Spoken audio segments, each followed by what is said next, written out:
Here we are live.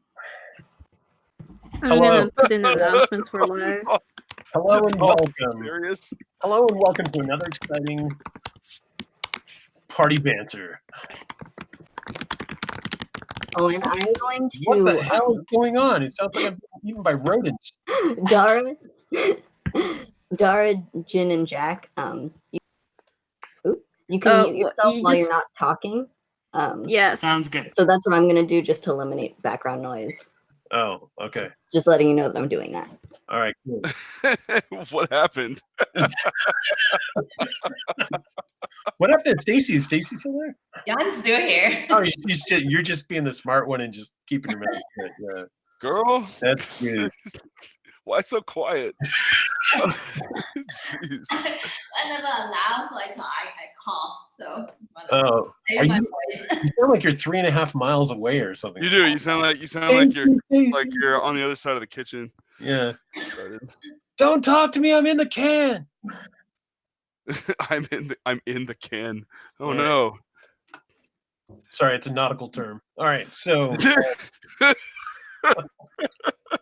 a nautical term. Oh no. all right. It's All right. also known as the head. Anyway, Are we on with people? we are on with real live people, Owen. I know. Oh no, man. I know it sounds crazy, but Yep, there are a bunch of people watching us. hey, you're not supposed to say anything, you guys. You just said not to say anything, so you're not. Yeah. Okay. Okay. I think I got my ear thing set up. So you go ahead and roast. I'm gonna see if my ear thing works here. Okay, so I think we're looking at Team 1 for Crit 1. Is that correct?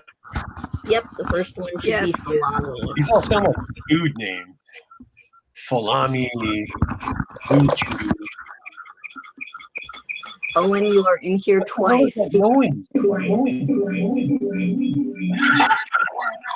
Oh my god, Owen, you need to close one of your instances. Cease and desist, please. Wow. Welcome to He's just started beeping, and that's it. Yeah, there's something terrible happening. Technical difficulties. Yeah. It's Robot Owen. Thank you. There we go. Thank you. Are you okay? Wow, Are you okay? that was amazing. I feel like we just lost the entire tournament. Should we just emphasize that, like, the crits, even though, like, they might be for one person, can be applied to everyone? So Absolutely. Yeah. Absolutely. Listen to everyone's crits, please, because even if you're like, oh, this person's doing an orc, this can't apply to me. It's like, it can. And even if it doesn't apply to you now, it can in the future. Yeah. Hey guys, can you hear me now? Gain knowledge Yes. from other people's crits. Good. Sorry about all that. Also, if you guys didn't submit a thing but are still planning to do the party mentor, you should look at the crits and see what people are doing and what people are being criticized on, so you can avoid mistakes. And even if you're not doing party banter anymore, you got too busy, or for whatever reason, you can still join us for these crits and gain some general knowledge that you can use in the future. All right. Maybe not general knowledge. Maybe it's just like corporal knowledge, but it's still knowledge. Corporal knowledge? Corporal knowledge. Like body knowledge? Oh, when we see your arm.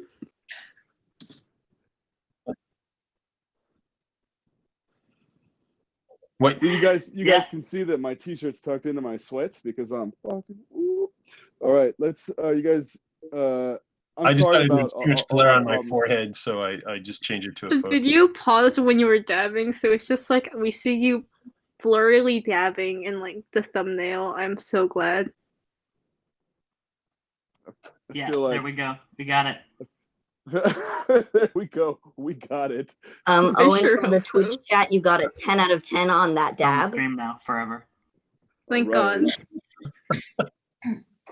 All right. Forever. All right. Okay, do we want to get started?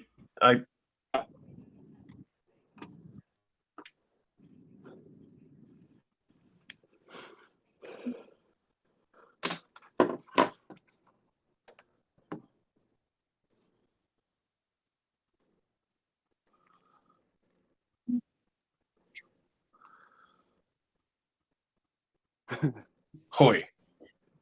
Get all the. Oogly boogly. All right. Let's see. I'm looking at. So we're starting with team 1, crit 1, yeah, or crit 1, team 1, yeah. Crit 1, team 1. So we got some silhouettes going on. Fulami moved to an island to start their own settlement, and due to a crit 1, they ended up being a leader of a civilization of non-existent, non-sentient rocks. Non-sentient rocks. Yeah. That's what the first day of class always feels like. It feels like I'm like talking to a bunch of non-sentient rocks. You're looking at crit 1, Fulamar Dimitru. Fulami Dimitru. Okay. True. All right. All Sorry, right. Fulami. What are we looking at? I mean, I'm a bit lost. Yeah. Well, it looks like we're looking at some silhouettes of these people holding spades, eh? And one's got a big club, and I'd like to say we need to push these a little bit more. I think number 4 and number 8 are getting there, but I feel like they're still a little I don't know, like what you're afraid of. Stop being so damned afraid and start making these things move around and with life, eh? Okay, I think I'm not seeing anything on my screen. Oh man. It's make sure you're looking at the big bright square thing. Do you have the drive, Stacy? I don't have it. Stacy is getting it. Yeah. I will take care of that yeah. right now. Go to Google. Are you in Google Drive? You I'll should send have you it Dropbox. out, Stacey. I think Jack sent me that guide, but that's it, one page. Oh, okay. Jack, you're fired. Damn it, Jack. Oh, okay. Wow. Girl. Anybody else?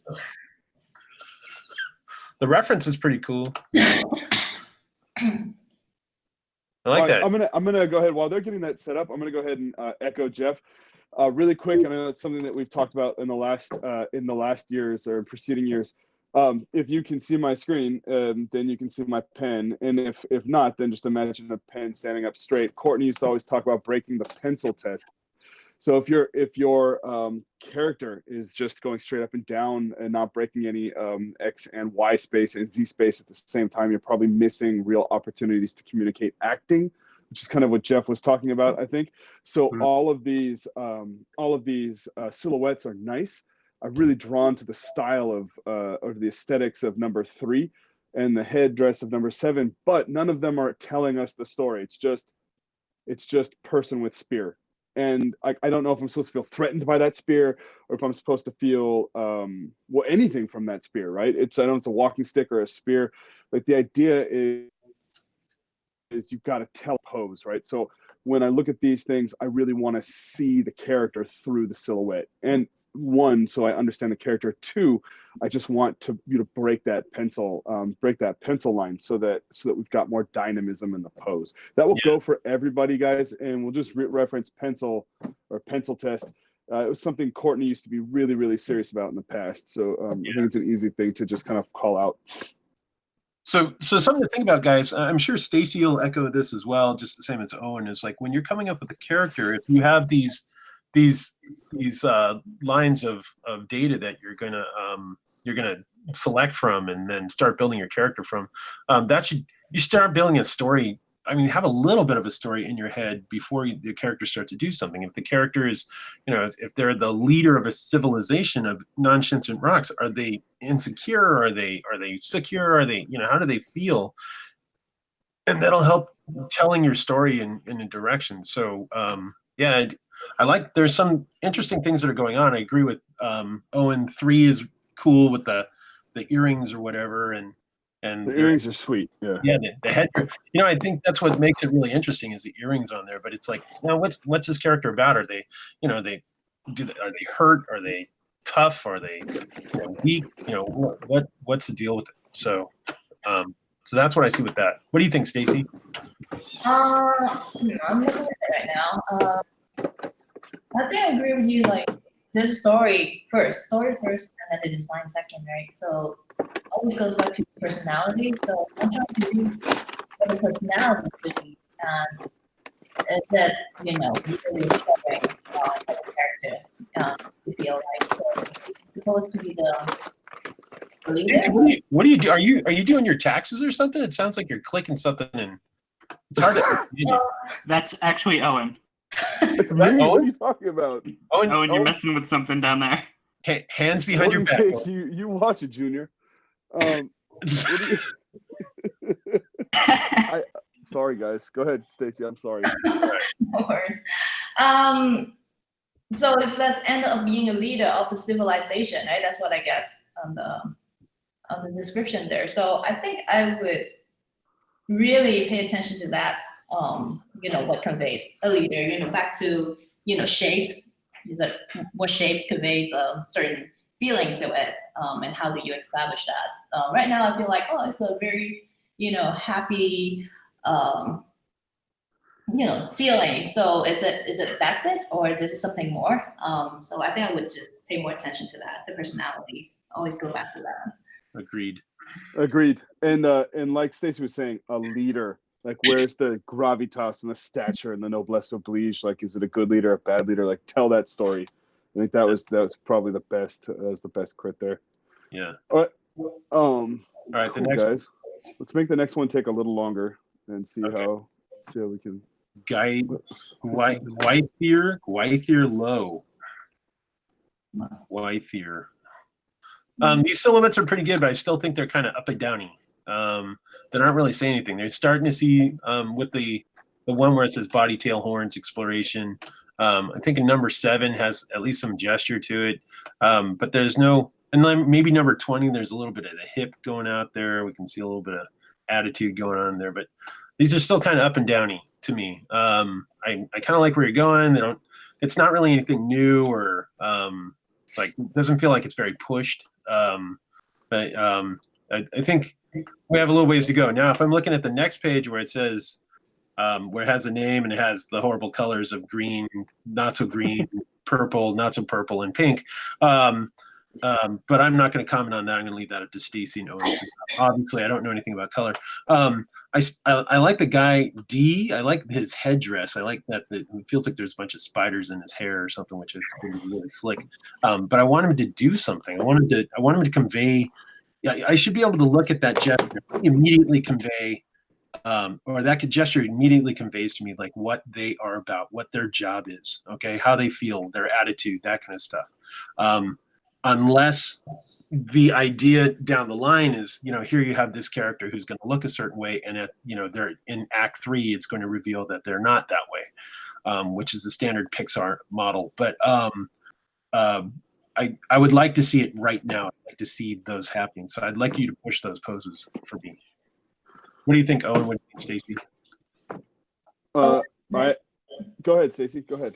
I'm trying to understand, again, back to the first impression. I should have at least, some kind of impression, like what this character is. I'm not so sure, without reading all the text. So it says the last line is that he's an ex-slave and is often described as hot. What does that mean? What is that supposed to mean?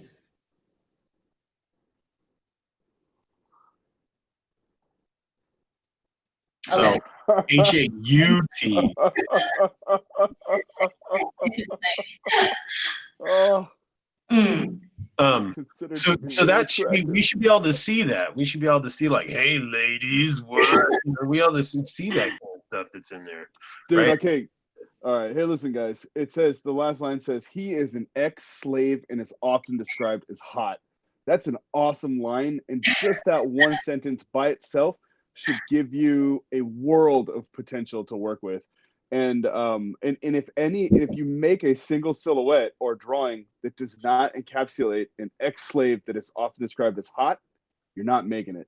So I'm looking at these thumbnails, and I just want to say really quick, I think that the craft is good, but the storytelling is off. and I think the craft is actually better than the last couple of years on these first two. Yeah. But the storytelling's off. It's like these are beautiful drawings that are not making me feel ex-slave and hot, right? And I think that's the thing. Like it's 9 o'clock on Tuesday, man. I wanna see the hot. Like, give me the hot. If we go, and just really quick, just as an example, if we roll right up to the top page of really excellent reference, there are 1, 2, 3, 4 pictures of tieflings from the top left moving right. Mhm. If you look at all 4 pictures of those tieflings, you know exactly what they're doing, what their kind of attitude is, what their affectation is. And even though a couple of them are failing the pencil test, you know you're about to get your ass kicked. They're about to cut you in half. They're sizing you up. They're looking for the shot. When we go back down to the work, it's like it's just not there. Like it's their costumes. They're not characters. And I think you guys need to find that difference between characters and costumes. Yeah. Right? That's what I got for you. I agree. Yeah, I have the same feeling. Like first glance, I feel like, oh, cool, pretty cool. And then as I look more, it's like, wait, what is it about? Yeah. So I think I agree with Owen. Yeah. All right. So guys, for everybody, so as we move over to the next one, for everybody, the takeaway I think is the thumbnails are good. Make sure the thumbnails are telling stories also that are clear. Okay. Yeah. All right. On to the next one, which is sorry, Jeff. I don't mean to step on top of you there, man. No, it's okay. Step on me all you want to. Yeah, everybody else does. All right. Kara Nib Booty. Nibhan New Pood. Anyway, Kara. I like these gestures. They're looking really good. Again, there doesn't not a whole lot of variation, especially like 3 and 4 feel almost the same. It almost feels like the same pose. It feels like it's animating downward is what it's doing. But like, let's go a little bit further. Take it. What are you really trying to say? You're trying to say that, due to her charitable nature, she is happy to offer some of her remedies to those in need. Do you see her offering any remedies at all to those in need in any of these 7 pictures? I don't. So to me, that would say like, her hand should be extended and she's like, here, have this apple. It's delicious.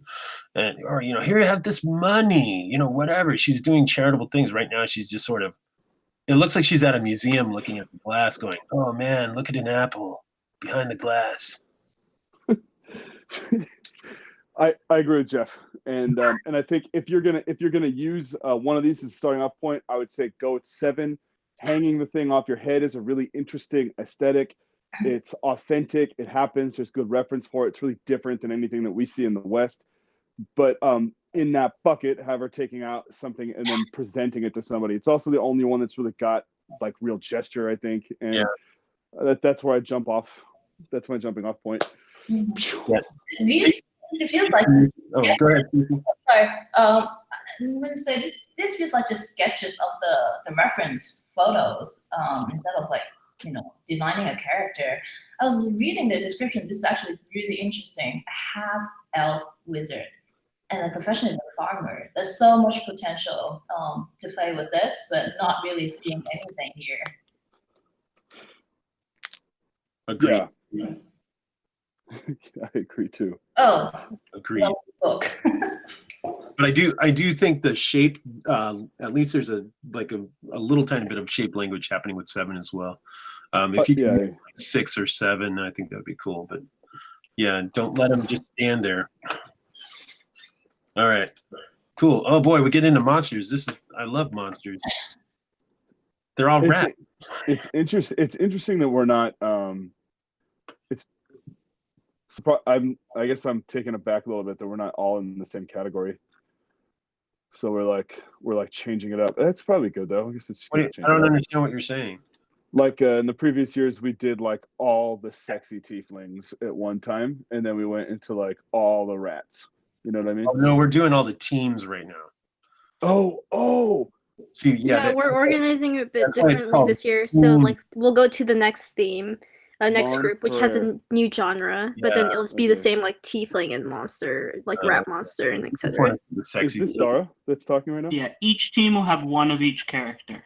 Okay, gotcha. Cool. Yeah. Sorry, that was information that was not even important. You will see more sexy tieflings. I can't wait, man. I'm here for the sexy tieflings, guys.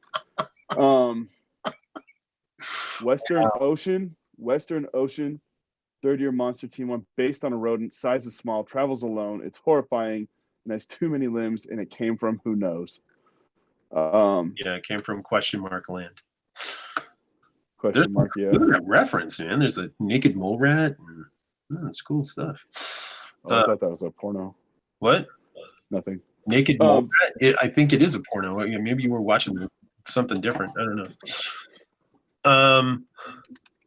Okay, this is what I want you to do, person who is doing this. I want you to go and find some video reference of the critters that you have in your reference file, and just watch how it moves, and try and incorporate how it moves. Like this. I want to call that a sea cucumber. This aquatic guy that it's right on the tip of my tongue, but I can't think of it. Those guys swim by shivering. It's basically they'll twist. And I think that would make your and like moles, like they basically swim in the dirt. It's really cool. And just by looking at it, I think that would give you some ideas for posing. Right now, these poses are they're, I don't know, if I was your director, I'd tell you to go back and hit it again. There's just no life in there. It doesn't feel like there's any energy, and it's really hard to choose stuff from.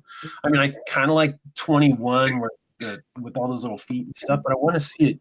I want to see it behaving. I guess this is the same thing as telling a story with characters, but when you're doing creature, it's like, what's the point of doing your creature? Your creature should convey right away what it's about. That very first thing. If you look at the creatures that Ralph McQuarrie did for Star Wars, there's no doubt that okay, here's this creature that we haven't even done it yet, but it's going to be a big ass creature. It's going to be scary. It's got big sharp teeth and that kind of stuff. Here's this other creature that's going to be. It's so large. It's like a slug. It's going to eat a spaceship on an asteroid. So, and those are just initial, just bam, right out of the gate kind of stuff. And so I think by looking at the movements and how these things interact and mechanics of it, I think that's really going to give you an idea. And then if you find that it needs to be timid or something like that, and you do this really kind of scary pose, then you can always knock that scary pose back and make it less timid. But right now, it's just sort of, they're all. It feels like they're trying to be from a profile 3/4. Maybe it's on a third. But there's really no energy to them, and I'd want to push the energy. This one, number 18, is totally awesome because it reminds me of a taco with legs. So if you're trying to get away with doing a taco with legs, that you have succeeded. All right. Anyway, other thoughts? You guys go. Go ahead, Stacy. Back to that question is, what does this thing do? Even the description is just so vague. Like, what does it do? It's based on a rodent, and it has too many limbs. And so I look at it, I was like, I'm not sure what this thing do. Is it supposed to be, scary? Am I supposed to be scared when I look at it? Or is it supposed to be cute? It can be kind of cute too. So that's one thing, back to that, how should I feel? I feel nothing right now. And second, I think when it comes to creature versus, human character, anatomy, it can be tricky because sometimes we want to combine stuff, right? When we do creatures, combine different things. And it's very tricky because most of the time it just doesn't work. So I just have to be very, very mindful. So if it's based on the rodent, then really look at the rodents, the anatomy, the body, how does that look? And how do you add more limbs to it without breaking the integrity of it? So I think it could be really, really fun. I just feel like all these sketches, the exploration is just, it's not there yet. So you can go much, much more like deeper, Yeah. Agreed. Mm-hmm. All right. Master Aurelio. How dare you? I wholeheartedly agree with both of my colleagues. I wouldn't add anything different other than there's a concept of when you're creating something. I think this speaks a little bit to what Stacy was saying, where and I will be more vulgar than she was, where when you're designing something, you want to design it with the audience in mind and elicit that certain reaction. So the first thing that you want to do on the very most basic level is, do you want to fight it or fuck it? It's the worst kind of like pre-canned way to think about a situation, but it does help because you're automatically breaking your design into a choice and then creating a feeling. And I think for something like this, you're definitely, you know, I don't think you want to do either of those things with this. But the point is that that you're not getting anything out of the design. So if you think about what was Let It Snow? What's that thing? Snow Alone with Olaf, the cartoon that just came out with a really terrible sequel. Yeah, Frozen. So I hated that sequel, by the way. But if you guys watch that, there's this like insane extra character, like this weird little gecko, and they designed that gecko literally for you to want to have a doll of and put it in your pocket, like to go out and buy. It served no function for the story, but it was really clear what the function was physically. So once you understand exactly what you want from that character, the design and the aesthetic will fall into place. So like Stacy was saying, you don't cobble animals together just to get something that's interesting. You cobble things together to elicit the feeling that you are trying to get. And that's what I feel like when I look at A, B, C, and D. I can't tell if I'm supposed to avoid stepping on it or fighting with it or putting it in my pocket. Like, I don't know if I want a cute toy or if I want something that's gonna like bite my toes while I'm working.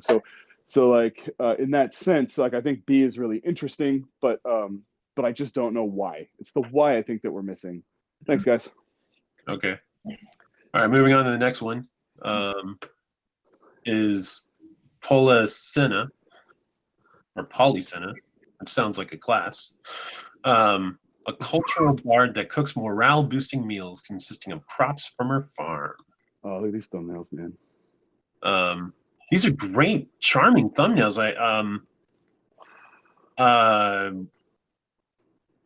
They still are kind of up and downy for me. Number 5 is starting to work for me. I like number 3. I like what's going on with number 3.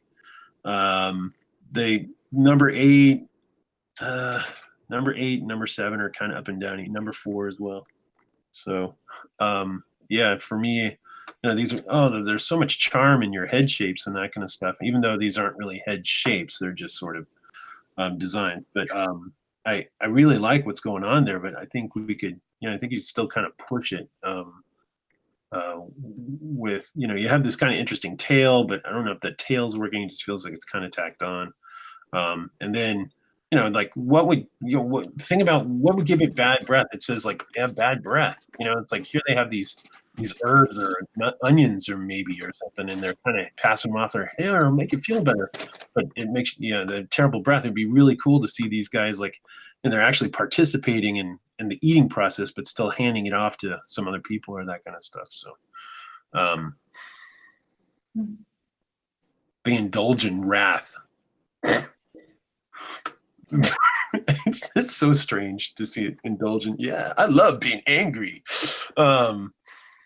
Yeah, but anyway, these are really charming sketches. I think there's a lot of charm to them. But I can still push them.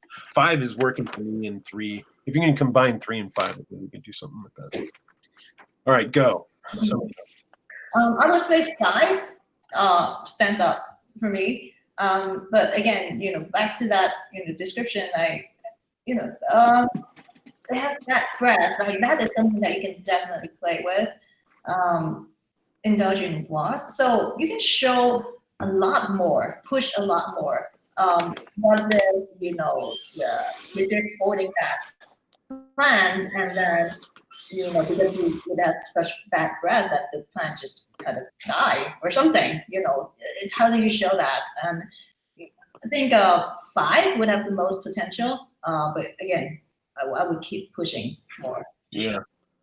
Yeah, I agree with you guys. My 5-second rundown is take number 5, make some of that food look chewed and falling out of the mouth.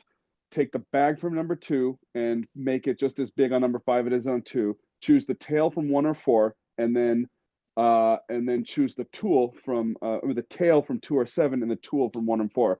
Connect all that stuff together, and I think that you're probably cooking with a good direction. Thanks. All right, cool. All right, next up is Summer Ruby. Summer Ruby. Oh no. Lawful perky. You ever win those days when you just fall in a lake and you anyway. The reference is pretty cool, but I think it's the same thing. This is the pencil test thing that Owen was talking about. And it just sort of feels uninspired. You know, at the risk of sounding cruel, it's like, yeah, this person was like, yeah, okay, I'm just gonna do it.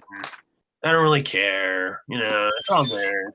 But I want you to go a little bit further. It's like you put all the time to care about these images in there, and you put this teapot thing that's really cool, and then the images are just kind of straight up and downy still. So like, tell that story. It's 77 years old, you know. My mother-in-law she's just past 77. She has dementia, and you know, she's got all this stuff going on. You know, I'm thinking of these guys, and these guys are just, I don't know, they're not saying what the description is saying. So, and they are tall. So, you know, some of these really need to feel like they're tall. They don't feel very tall. Like 6A feels like a little short. Let's say 6A looks like 7 years old, not 77. Yeah.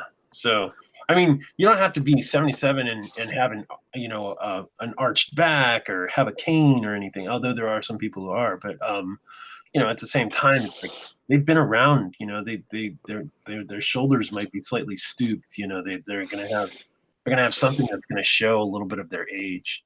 Maybe a slight list or a lean to one side or something. Maybe they have a hurt foot or they have the fallen arches or something that they've come across over the years. So go inspire yourself. Like find some information. It seems like these reference pieces are really interesting, but I don't think they're making you passionate about this idea. So maybe it would be good for you to go inspire yourself.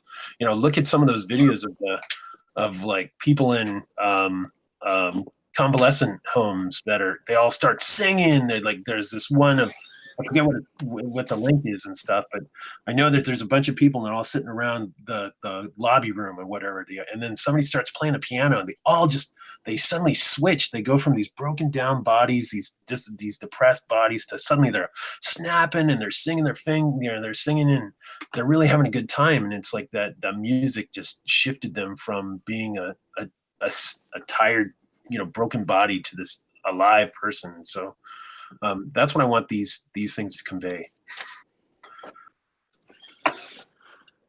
I guess next. So I'm trying to understand. I think it's supposed to mean like 1A is gonna shift into 1B, right? Is that how it works? 2A to 2B. It's the Oh. I think so, because they're like a shifter or like a werewolf kind of person. A were person. Yeah. Okay. So so because I'm trying to understand, I feel like this, you know, others are did put some thoughts into it, like how it shifts the shape. It's not quite working yet. Then you know why? Because we go back to that personality thing. Like there's some like pretty specific description, like they're tall. So that's one thing. Like they're tall. Then why would you do something that's 1A? Okay.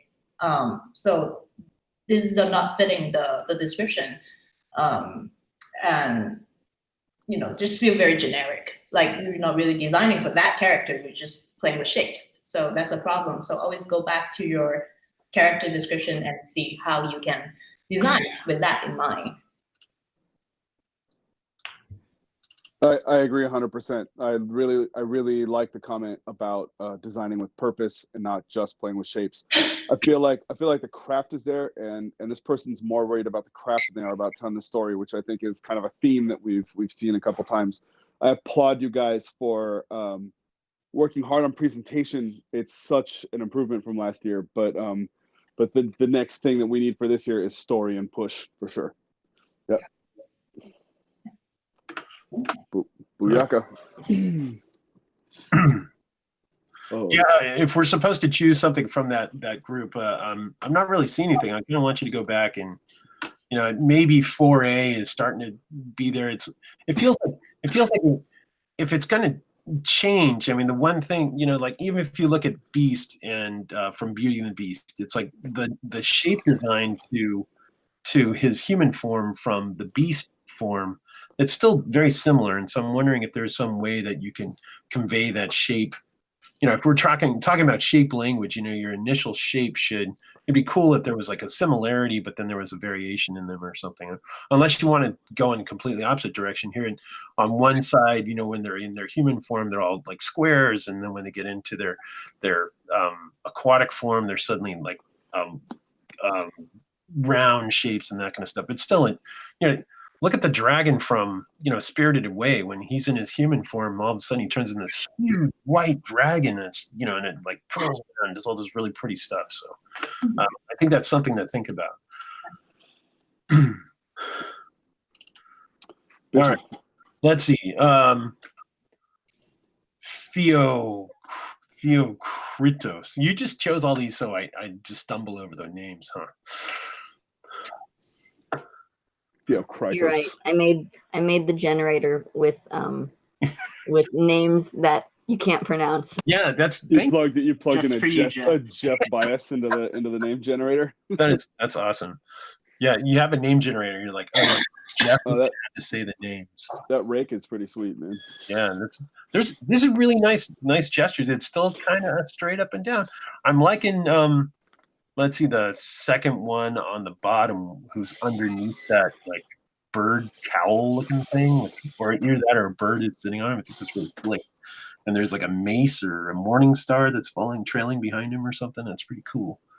I still think you could try and push a little bit more. I don't know if it's an adventurer, it's 33-year-old male, and he's a fighter, and it's like, I'm looking at some of these, and one looks like a bard, and the other one looks like it's an old guy, and that kind of stuff. Their profession is merchant.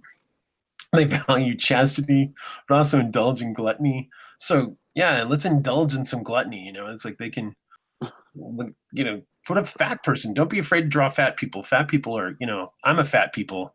Sometimes they're pretty cool, but don't draw me because maybe other cool people. But he's brave. They're an ex-slave. So I don't know. The one that I'm kind of digging is the second one from the bottom. It'd be nice if you put some numbers on here, so it'd just be easy to call it out. But for God's sakes, put some numbers on there. But the second one on the bottom row, if you were to combine the first one on the top row and the second one on the bottom row, I kind of dig that. I also like that rake. That rake is pretty slick. So it's funny. It's the only like tool that's on there. I guess that's why we're drawn to it, because it's like, oh look, a tool. I think I'll take the second one, bottom left too. It just looks interesting. Feels like it has a lot of potential. But I agree with Jeff, and a lot of those descriptions, it's not there yet. Glutony, how do you show that? He's a ex-slave. How do you show that? So I think initially these all initial sketches, I feel something about that one. So I would just take that and really push it further. Like, how do you, like you said, what if you make it like a fat person? Maybe that actually, I think that would work. So I would take that one. Yeah, guys. Yeah, I mean, I think I'm gonna say it one last time before I don't say it anymore. If the character prompt is gluttony, like I want to see a fat person. If a character prompt is 77 years old, I want to see a 77-year-old person. So one thing I tell you, I freelance every day, and one thing I will tell you is if my boss or my art director gave me a note and said they want me to draw a glutton or a 77-year-old, and I drew them a 12-year-old, a cute little 12-year-old boy that was neither a glutton nor 77, I'm literally not going to get another job from them. It's like it I think one thing about designing that's really important to remember is you have to follow the rules so that you can work outside of the rules as much as you want. So following the rules actually frees you. So I mean, if you want to draw a 12-year-old boy, you might not get to draw a 12-year-old boy or a 12-year-old girl, but you got to draw the glutton. After the gluttony, the sky is the limit. You can do whatever you want, right? You got to tell the story, but the sky is the limit. So I mean, I agree that the one with the little boy with the cowl, with the crow cowl, is the most interesting one. But is that a little boy that engages in gluttony? I mean, can I see that part of the story? Can I see the fact that he's a shopkeeper? I mean, I can't see those things. So you've got an interesting drawing that doesn't serve the story. If you don't serve the story, what are you doing? And so like, if your job is to draw a 77-year-old woman, draw a 77-year-old woman. If your job is to draw a person who is a glutton, draw a glutton. Right? Like, I can't ram that home enough. That's so important. Like if Owen, we've got a question from the Discord. They're worried about making it too on the nose. What? Who cares? You know what? It's better if it's so I've had clients that, you know, you deliver, it's like, this is exactly what you're looking for. You're looking for a 77-year-old gluttonous person. And so then I draw like a 77-year-old fat person, right? And they're like, no, okay, like gluttony has like lots of different meanings. Lots of people like gluttony means like food to some people, but it also means like television watching to other people. It's like, okay, well, now we're starting to open up, and at least that's a jumping off point. So I think it's, you know, heck, it's a thumbnail, so it's better to hit it right on the head than just look at the blast radius afterward. You know, understand what I'm saying? It's like nail it the very first time and then just continue to push it. I think that then if you're worried about that, then what are you doing this for? It's like you got to go there first. You know, if somebody asks me, okay, animate this tiger jumping off from this rock onto the grass, it's like, okay, well, I have a rock and I have grass and I have to animate a tiger. And then I might say, okay, well, make him lighter, he's like really fat tiger, so he's gonna roll off the rock. But at least we've got to that. That's our starting point. We have to start right there. Yeah. So always hit those points first. That's why you have them. And I'll make one comment to that, or speak to that comment. I interpreted that as being like you wanted to do something different and differentiate or stand out, so that you're not doing just the most basic first gut reaction things. But like, I don't think that you have to do those. You don't have to draw a person that's fat just because it's a glutton. Like Professor saying here. You've got to think outside the box. But so if I think about glutton, like what is a glutton about 1, 2, 3, 4, 5 of these things? That how is he a glutton? I mean, he's a pigeon or a bird man. He's super interesting, but how is he a glutton? Is he a glutton because he loves pigeons and he loves birds? Like, I can't see the love for the birds being negative. Like, gluttony is a negative thing. So like, maybe he doesn't have to be fat, but he's a salesperson and he's a glutton. He can have like a bag of food and food's hanging out of his mouth, and he's corking his arms like greasy, and he's pulling food out, and the bag is big and fat, and he's much smaller, but he's also got food coming out of his mouth, and he's indulging, he's overindulging. And like, you got to think outside the box and be the difference between just the first gut reaction, but you do got to serve the story and hit those things.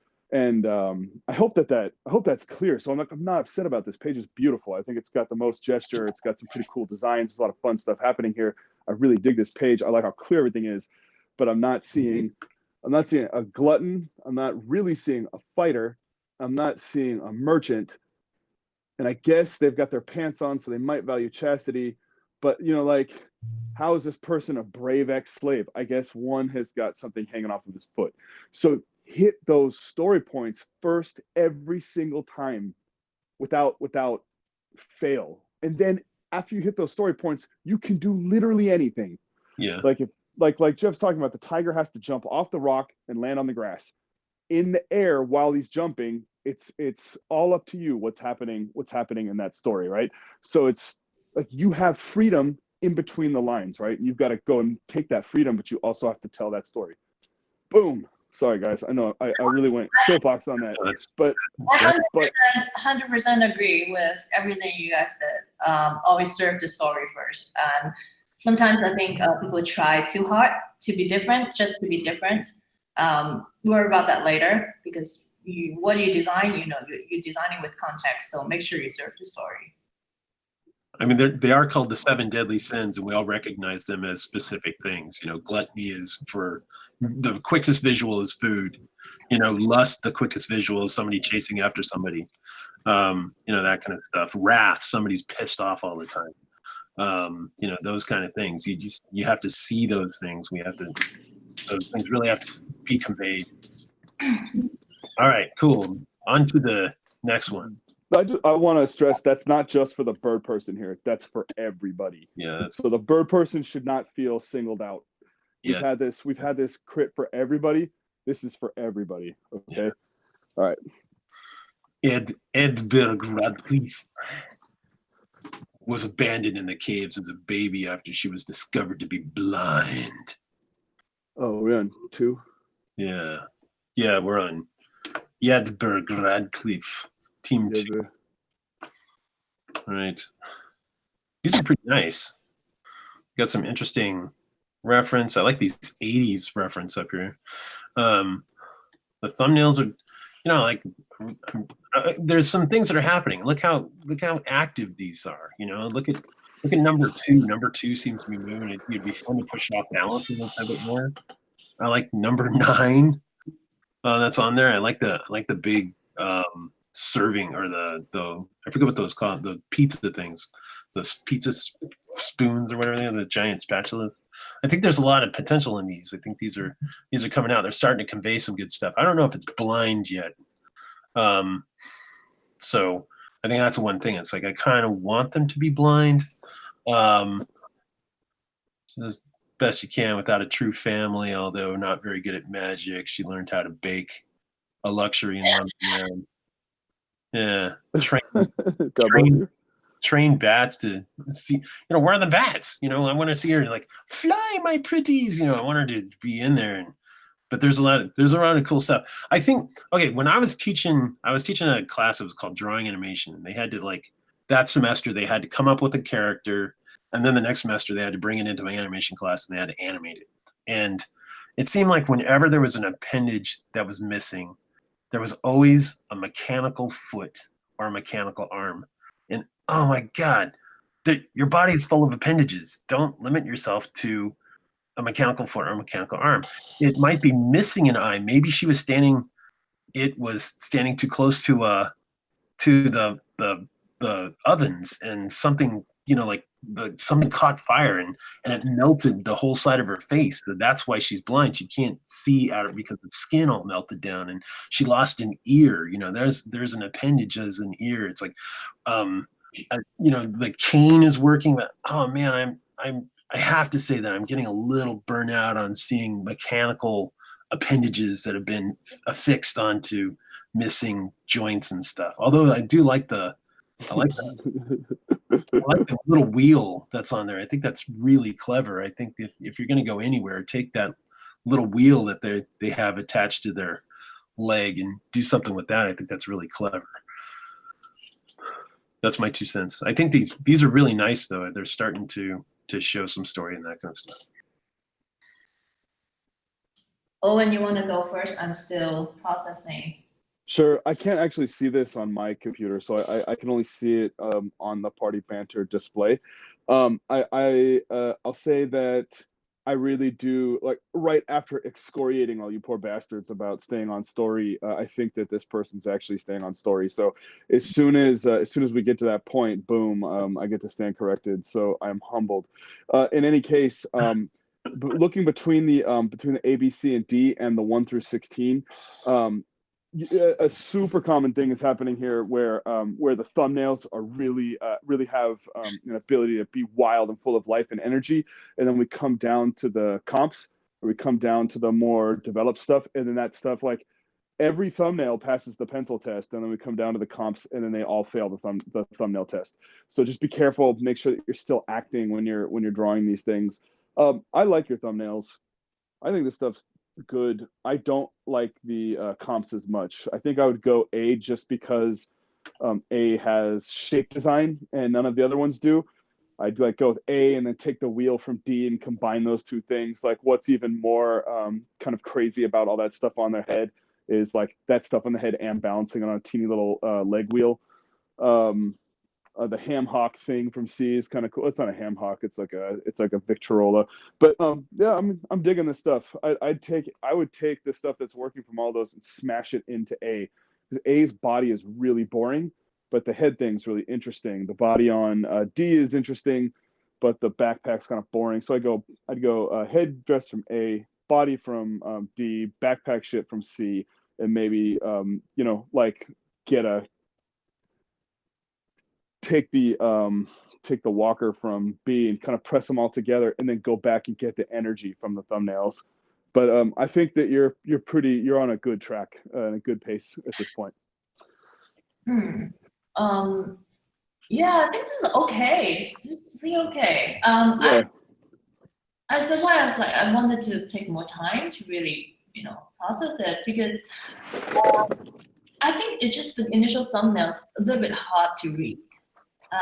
It's not that there are a lot of thoughts in it. So make sure when you present your thumbnails, they're readable. Readability is very, very important. So make sure you do that. They can be like really rough, but it doesn't mean that it has to be sloppy. They still can be like really clean and readable. So I would pay more attention to that. I think it really stays true to the story. Each one of them has potential. I think I would go with what Owen said too. Take certain aspect from each of them and try to work it through because I think they equally have potential. Not I don't know if it's good or bad because ABCD, not one of them like really stands out, but Yeah. I would just try to look at what I like about this, what is working, and then pick certain aspects that take it to your next round. Yeah. And one quick point for all you guys. I like that this artist gave us the thumbnails, right? The silhouettes. And then I like that when the artist picked the silhouettes that worked, they drew inside the silhouette. Not a finished piece, but just enough to kind of clarify what's going on. Silhouettes are good for you. The comps, the more developed comps, are good for us. So, we can really read this. It's accessible and legible, and we can give better feedback. I really do want to see like 12 and 7 are kind of intriguing to me, man. Like I'd like to see 12 and 7. Like I want to know what the hell is going on in number 7. Like, are you kidding me? What is that? I'm not saying it's the best, but I'm like, I see that page. I'm like, what is it? I want to know more. Like, that's interesting. But the energy there is what's missing from the bottom ones.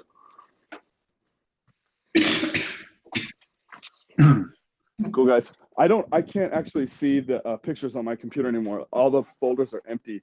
Try to refresh. You getting fresh with me? I am. Okay, so we've been through just over a quarter of the way there out of 35 submissions. So that's about where we're at. If you guys want to figure out how fast you want to go through things. I don't mind this. I don't mind the speed if you guys don't mind the speed. I'm trying to go as fast as I can, but we should do it fast. Okay. Yeah, we could go faster. I think if you let us know when we've eclipsed a minute, then we'll be on it. Like Okay. I think at this point we're kind of repeating ourselves a lot. Yeah. Looking at the Academy Award, and I'm giving you guys about a minute each per slide, and you guys are doing pretty good. Yeah. Okay. Good. Awesome. All right. Next up is Folami. Yeah, the files just aren't in the thing anymore, man. I'm sorry? On my end, the files just aren't here anymore. You might want to close them. It sounds like a refresh thing. I closed it completely and went back in through the link. So, yeah. Somebody shoot him the link again. Maybe the link went bad. All right. Well, Owen is trying to figure out what his name is. Look how studly that dude is in those sleeves. I don't even know what you're talking about. All right. Here we go. So now we got Folami Dimitru at a young age. Folami.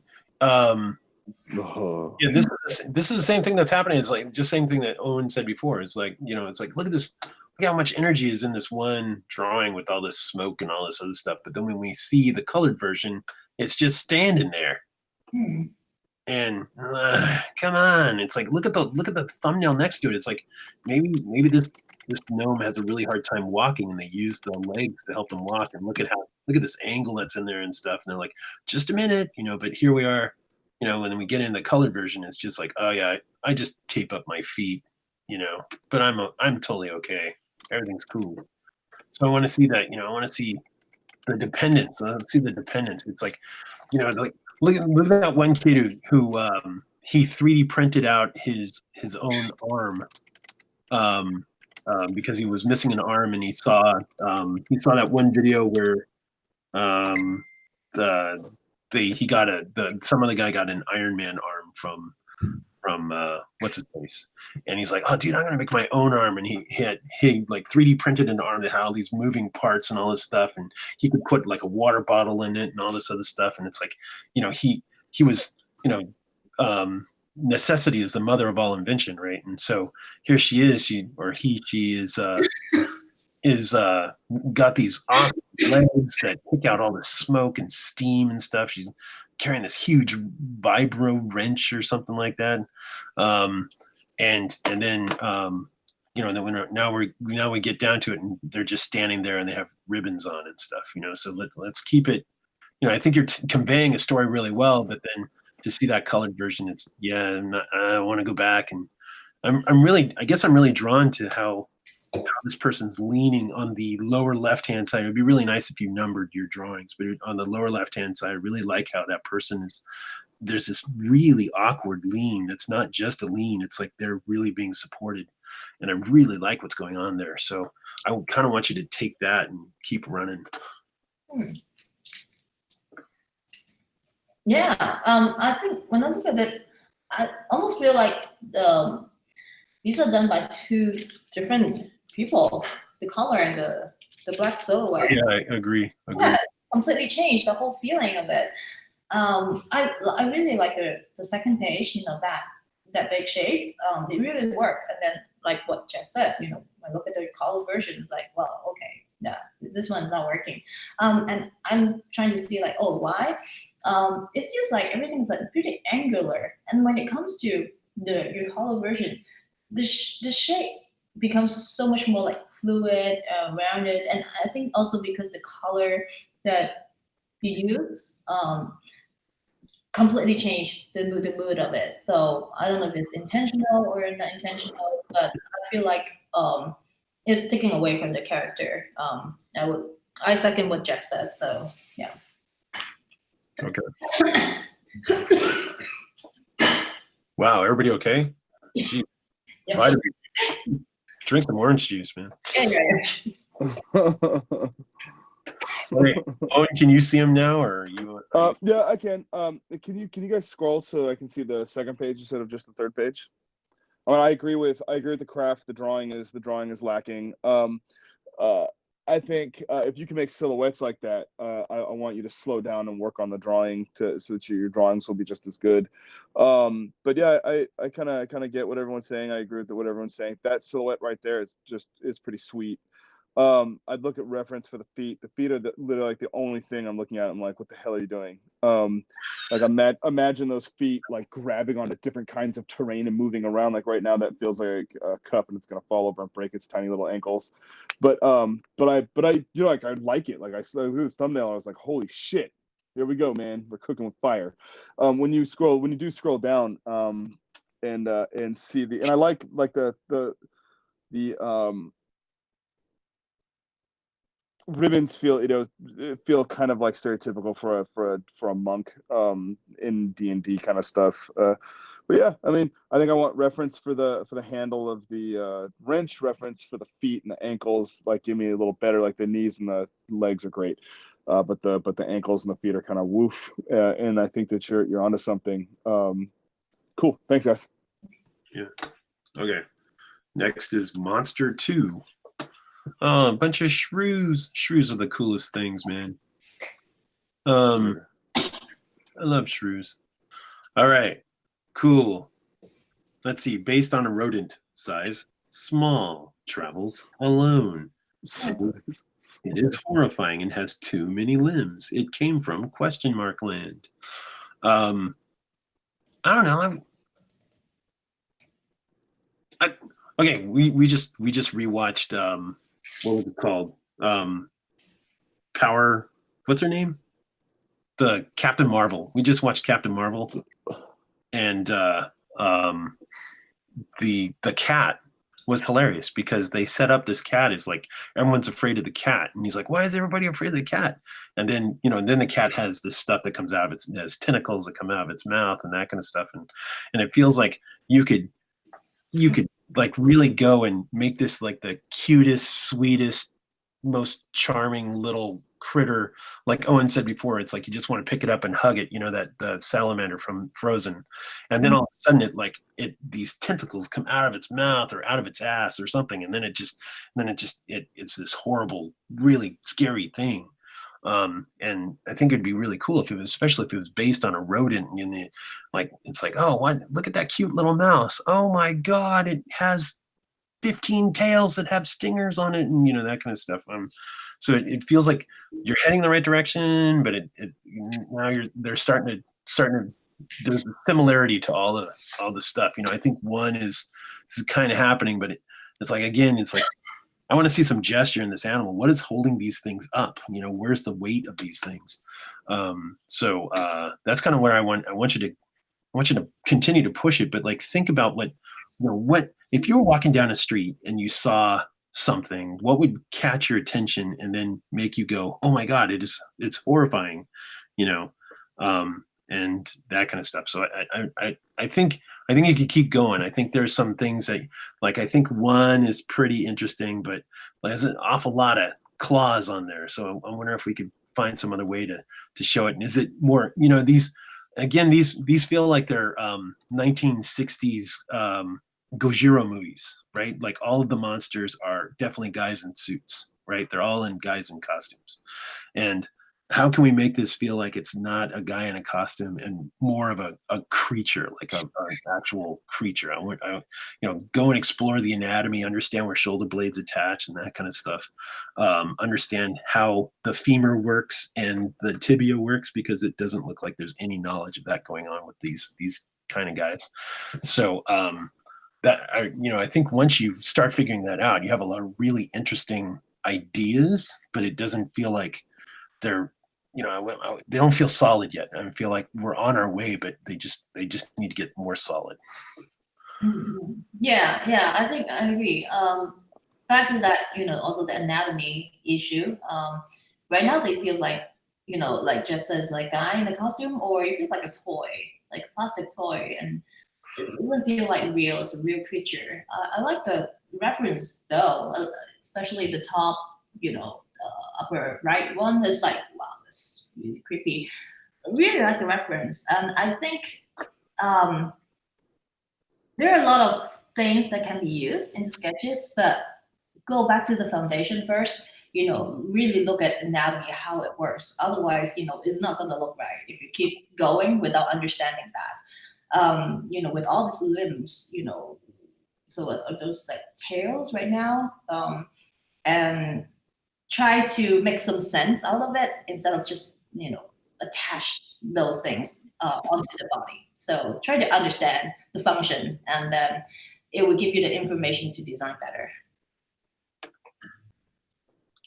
I concur, guys. All right. Well, that was under a minute. Yeah, work on, if you need help, work on femurs. Send me. You could, I don't know, find some way to. We'll work on femurs together. Okay. I really want you to get that pelvis to femur to tibia to foot under control. That there's definitely a weakness in your anatomical knowledge. I think they are starting to look horrifying though, if that helps. Okay, we're going on to team 3 now. Is it Yeah, we go on to team 3, right? We still have one more. There's Are we on crit? Oh, There oh my was god. still Oh my god, dude! I was in crit one more 2, in- team 1. Oh, that's why I can't see anything. I'm such a chump. Oops. Oh my goodness. Oh, I've been sitting here like twiddling my thumbs like a child. Oh, that's good color, man. So what? Really? There's Oh, one. those hot pinks. You look know, that great, was dude. weird because I had it and then it just disappeared. I just refreshed the page. I think someone recently added. There's that crow. You guys looking at like a crow thing? Yeah, there was a Who's crow. uploading at the last moment? Filthy uploaders. One's file wasn't there. All right, well now it is. I Yeah, have it. Krytos. Yeah, I have it on my drive. I just had to reload. Okay. I'm not seeing it anymore. But anyway, the crow reference was cool. Where is it? I only have 3 things. I keep refreshing and nothing's happening. All right. You're on crit 1, team 2. Yeah, there was a 4th one. It was like monster something, but now it appears to be gone for me. So I'm gonna try to do something else. Well, I have it in the Google Hangouts. I have my screen shared if you can't get it up in the drive. Oh, okay. There it is. Yeah. But all right, can you scroll down? Yeah, that was there. I was looking at it. This reminds me, what was that character? There was a character from like that 80s cartoon. This is that character. What the hell was that called? I forget what it was called. Okay, boomer. So sorry, dude.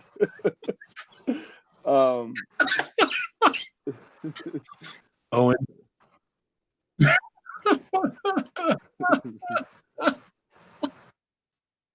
All right, guys. Oh, I really like the movement on these. It's sweet. I don't like number 4. It's the only one. It's kind of like caca. I'm silly, but I do like. I love the movement on 6. I kind of like the movement on 5. I like the shape design on 5. I like the pose on 2. If I was gonna work on 1, I would start with number 2. I'd probably elongate those legs a little bit, and then I would start trying to push the idea that this person was a war prisoner, maybe if you can, but certainly push the well known for being in the black market for selling obscure items, often obtained through dangerous quests. Like this looks like a person who is on a dangerous quest.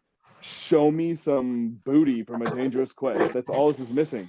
So like I'll buy a war prisoner because why is a person in this weird suit anyway? Right? So like some things I will suspend with disbelief, but you got to give me something else.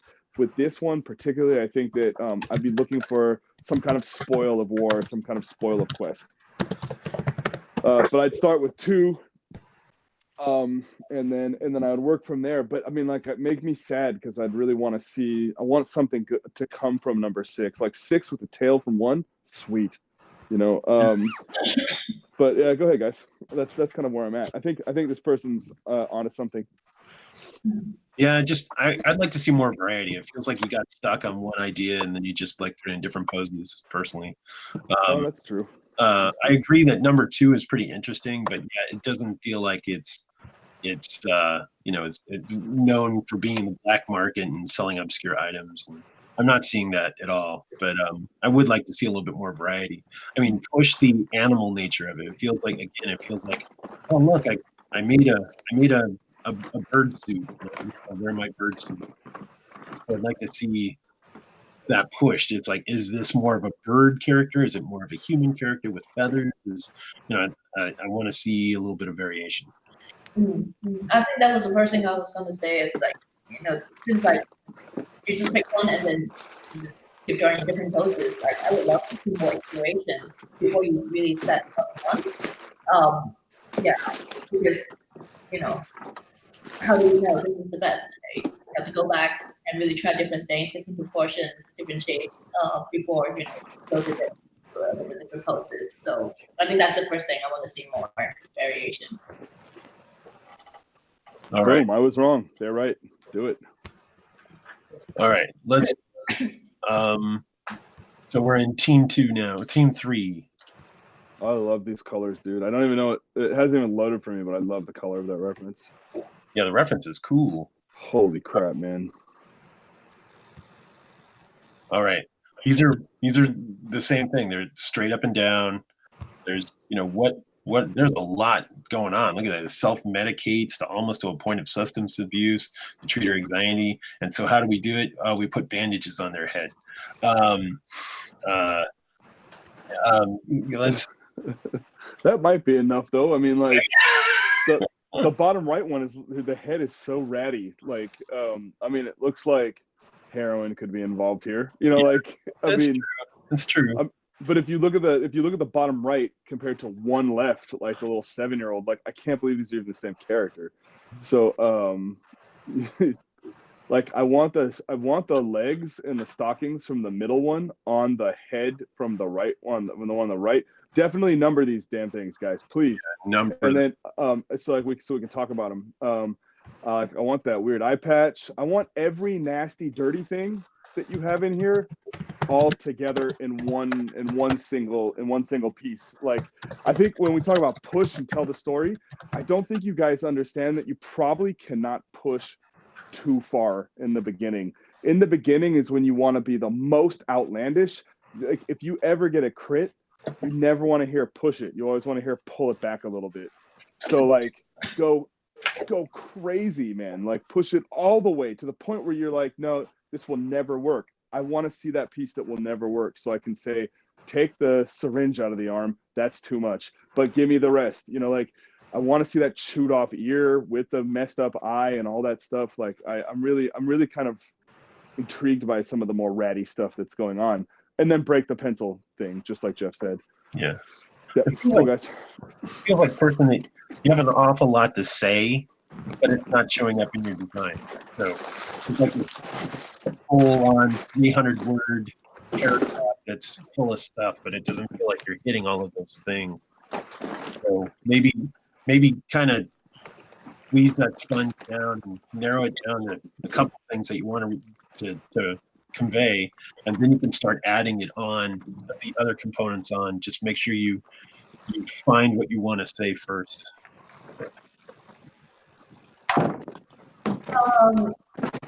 Pick number 3 and number 3, third one, and the tall one. There's something about that that works. Like it feels very neurotic. Feels like the character, but again, like what Owen said, I will just keep saying like just push a little bit more. You don't want to say that, but that's how I feel right now. So just push a little bit more. I get a sense of I like the stocking, right? I like that face, the eye. But if you want to go neurotic, go neurotic. Just go all the way, and then you can always dial it back. Yeah. You agreed. I love the color reference though, man. I can't wait to see you take this one all the way and then put color into it. It's going to be sweet.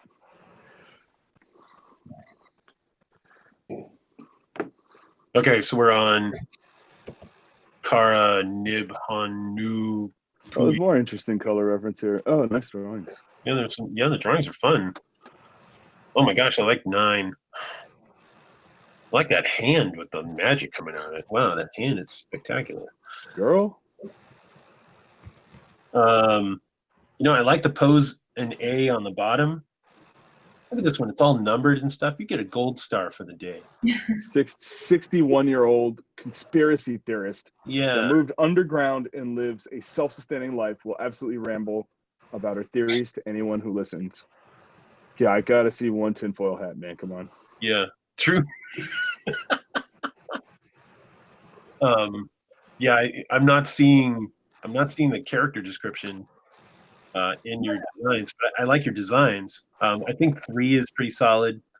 9 is really interesting. It looks like that guy from or the helper guy from Emperor's New Groove, one of the secondary characters. I mean, these are really fun, but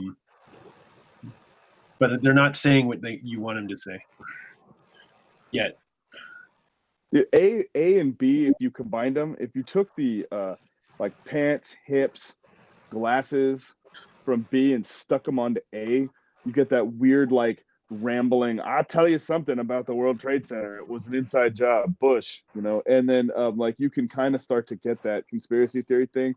The gesture from A is kind of doing it. The pitchfork is kind of burn the witchy a little bit. So, but like I might swap it out for something like a satellite dish, even though some kind of like low res medieval satellite dish, whatever that means, and then look for a tin foil hat, you know, like something that really like conspiracy theory has a symbol, an icon. It's like tinfoil hat. Like get a tinfoil hat in there somehow, you know, like push it. Like you're not afraid to go contemporary with B, so I think you can push it. Get those kinds of specific symbols into there. But man, fantastic drawings, man. I'd stay away from stuff like 9. I know Jeff likes it, and I really like it. There's nothing about conspiracy theory and rambling and living underground, especially when he's got a tree in his arm. He's like, what about that is underground? Number 4, it looks like he could have just like Jeff Goldblum got fat, turned into a goblin, and like came up to join us. Like that's interesting. Like 3, 4, and 3, 4, and A are kind of moving in that direction for me. Right there, you go. I think good job on the props. It really helps to understand the characters. I'm drawn towards B or C.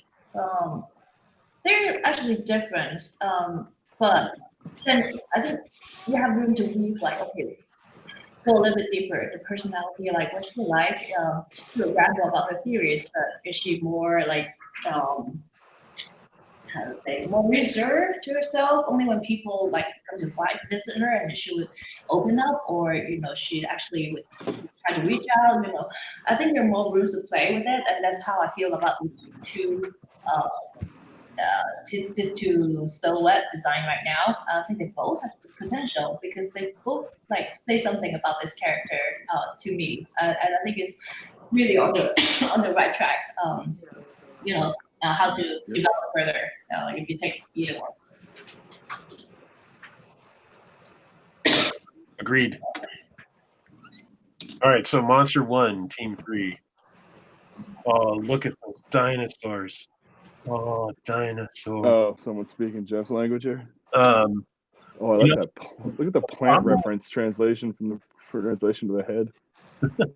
The problem with dinosaurs, though, is once a raptor-like animal, about the size of a small dog, so that would be a Euroraptor or something like that, a Microraptor maybe. Watch out, because I like what you're trying to accomplish by having it just be a mouth, but let's push a little bit further. I mean, how many times have we seen raptors or raptor-like animals as creatures or monsters? And so I would encourage you to, it's like even the ones that don't have feathers on them and stuff, it's like there's this interesting arc to the gesture and stuff, but it's still, I want you to, do something with that mouth. If it's just a mouth, it would be cool. Imagine a mouth on a body, right? And it doesn't even need eyes. It just hunts in the dark, and it eats. It's like a rat in an underground metro station, but it's lost its sight because it's always in the dark, and its diet consists of insects and small rodents and whatever else falls under the tracks and that kind of stuff. So I really like what you're attempting to do. There's even a Venus flytrap in there, which I think is really slick. But let's find some way to make it not look like it's just glued on. Make sure it looks like it's part of that animal. It's like something unique and different. I agree 100%. I think the only problem that with dinosaurs is that Jeff knows everything about dinosaurs, and you can't trick Jeff about dinosaurs. That being said, the only one that's speaking to me, and it's speaking to me hard, is the Venus flytrap face bird thing on the right. But like Jeff's saying, I want to see a plant that becomes a dinosaur, not a dinosaur that's eating a little piece of a plant. So, so I think this is a great first step. You kind of got that design language out. That's the most interesting thing on the page. Now go back and then make your based on a plant dinosaur based on a plant. Like there's crazy plants out there. Start with a plant and then make it a dinosaur. Don't go the other way around. Your brain will have a hard time adding the plant to the dinosaur because you already understand dinosaur. So go to the plant and start that way, and then hopefully you can break up the design language by starting in a way that's a little less comfortable for you. Yeah, agreed. There you go. Yeah, good point. I'm just gonna add one more thing. Is scale. It's right now it's just kind of hard to understand how big this thing is.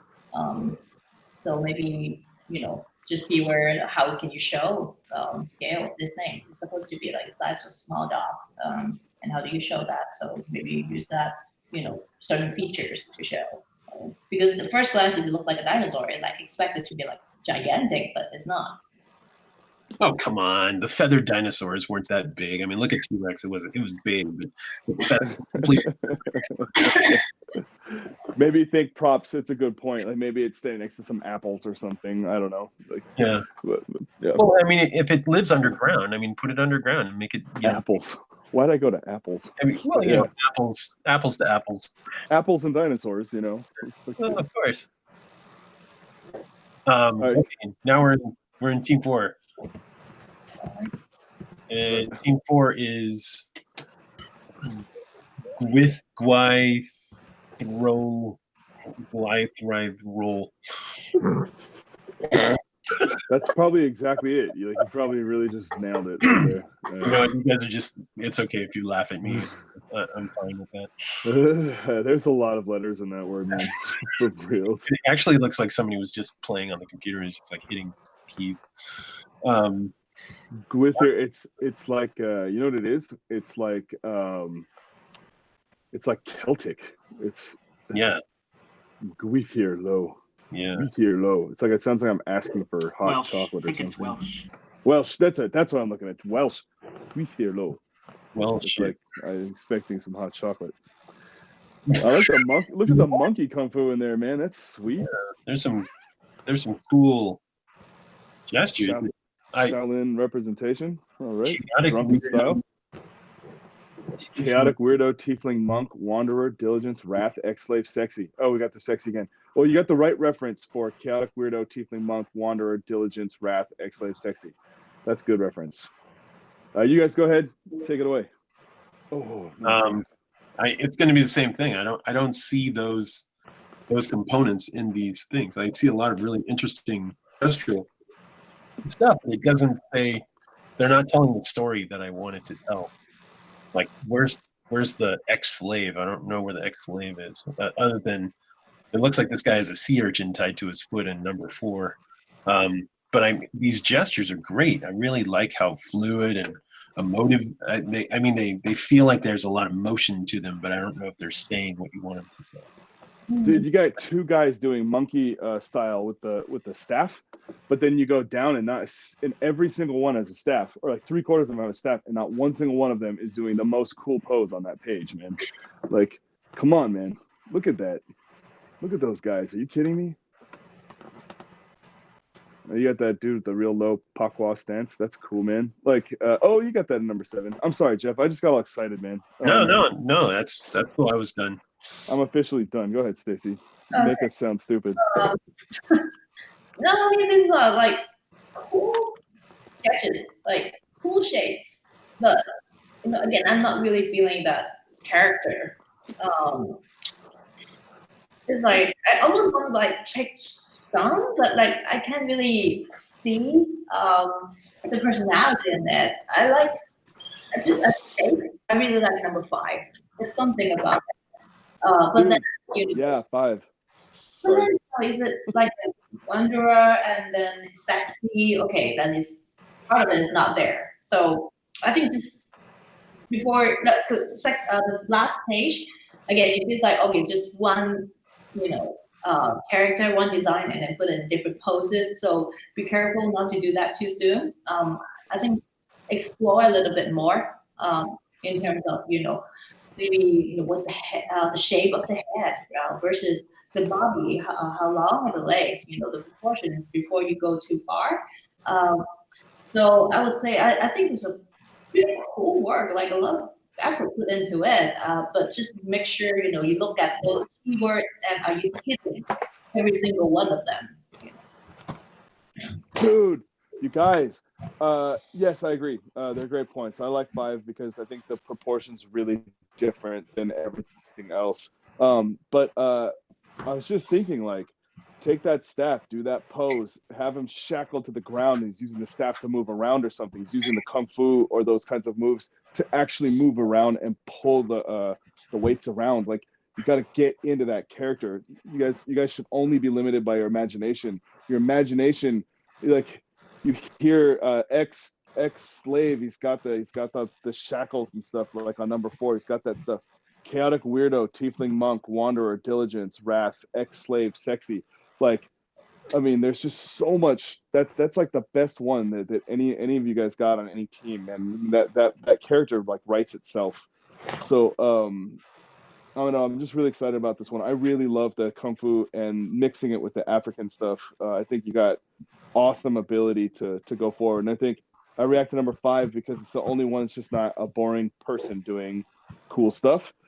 Although number 5 is just not doing anything, but I think that you got the weirdness there. You got the weirdness in number 5 that you don't have anywhere else, and pull the ball from number 4 and the staff from any of them, and kind of I think that you got something to work with. But otherwise, I agree with everyone's sentiments. Okay. Sorry, I'm excited about this one, so I'm biased. I can't really talk about it. All right. All right. But I'm glad you're excited. How dare you? How dare you? Falami Dimitru. There's no description, but person, this is just like really straight up and down. Again, like, don't be afraid to push those poses. It's you have to go refer back to some of your reference. There's some interesting reference on there. Don't be afraid to drop in some push those poses, drop in some gesture on those kind of things. I don't remember what this is about, but they feel a little on the generic side. It's like I'm looking at the last page. It's like 4 is a little wizard, and 1 is the circus master or whatever, the ringleader. But yeah, push these. Like, tell the story. What are they about? If nothing else, find something wrong with them. Like, say, oh yeah, when he has a limp, and as soon as you think about a limp, it's like now you're pushing that gesture. You have to favor that foot by putting all their weight on the other foot and that kind of stuff. And just those are things to think about. Like, push those poses. So this feels like it's very straight up and down. So don't be afraid to put arcs into to tell the story. So like for 1, if it's a ringmaster, he let him be proud, and that's going to push his chest way out, and he's going to have a big arc to the chest that's going to go out away from his chin. And try those things. Okay. Mm-hmm. Yeah, totally. I mean, without knowing the exact description, just gonna look at the shapes and just feel like they're very generic. So, whatever the personality needs to be, that make sure you're designing to that. So, yeah. Yep. I got nothing really to add other than it's annoying that the description's not there, but it's also really good once in a while, because if you take all 3 of us who do this kind of stuff and think about this kind of stuff all the time, we open this up and no one can tell what the story is. So we don't have the training wheel of the story written down for us, and it's impossible to tell the story. So this is just another way to kind of push that theme that we've been talking about tonight, which is lead with the story and tell the story.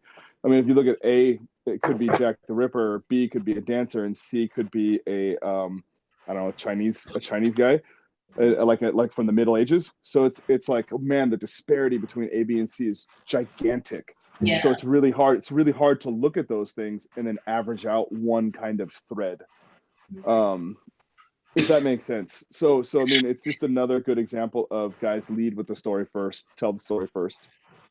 Yeah. I can see you're trying though. I'm not saying you're not trying. I can see the effort is Once there. you're trying, it's tough to do this. It's tough to make. It's super hard. Super hard. It's why we do this stuff. Yeah. Let's see. We'll go on to the next one, which is Somer Ruby. Somer Ruby. Somer Ruby. Person, just mind your weight. If you've ever stood up on your toes and then you kind of do a slight squat on your toes, you're going to find that your body, your chest, and your back are going to shift backward a little tiny bit, and your head's going to come forward. So it just feels like, especially on this top drawing up here, I don't know if that one's yours or not, but that top drawing, the weight is totally off. That character's going to fall over, especially if you rig it. It's going to feel like it's always falling forward.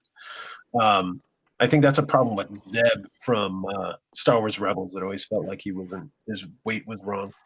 And then we get into the thumbnails. I like your thumbnails better than your final drawing. I'm almost willing to say, like, hey, let's not do your final drawing until learn some anatomy first of all. But the thumbnails are much better than that final drawing on the bottom. And I like, there's a lot of stuff that you've added. I like that you're putting in the welding mask, and I'm not quite sure what a grabby tool is and that kind of stuff. But there's a lot of interesting things that are happening. Just make sure the weight is right. And so for me, I'm seeing the one on the top. It feels like the legs are actually right for the very one on the top. You need to number these. Sorry. Let's see. The second page, the second row, the one on the right-hand side. You really need to number these. That one feels like it's going the best, but all the rest of them, they all feel kind of the same. Like did you just copy and redraw these? Yeah, those just feel kind of the same. So, yeah, those are my 2 cents. I think so. I keep looking, like, keep scrolling back and forth. They feel like the same to me. It's like too similar to really, choose one that will work. It feels okay. But something is off. Maybe it's like what Jeff said, is the anatomy. Make sure you really understand anatomy.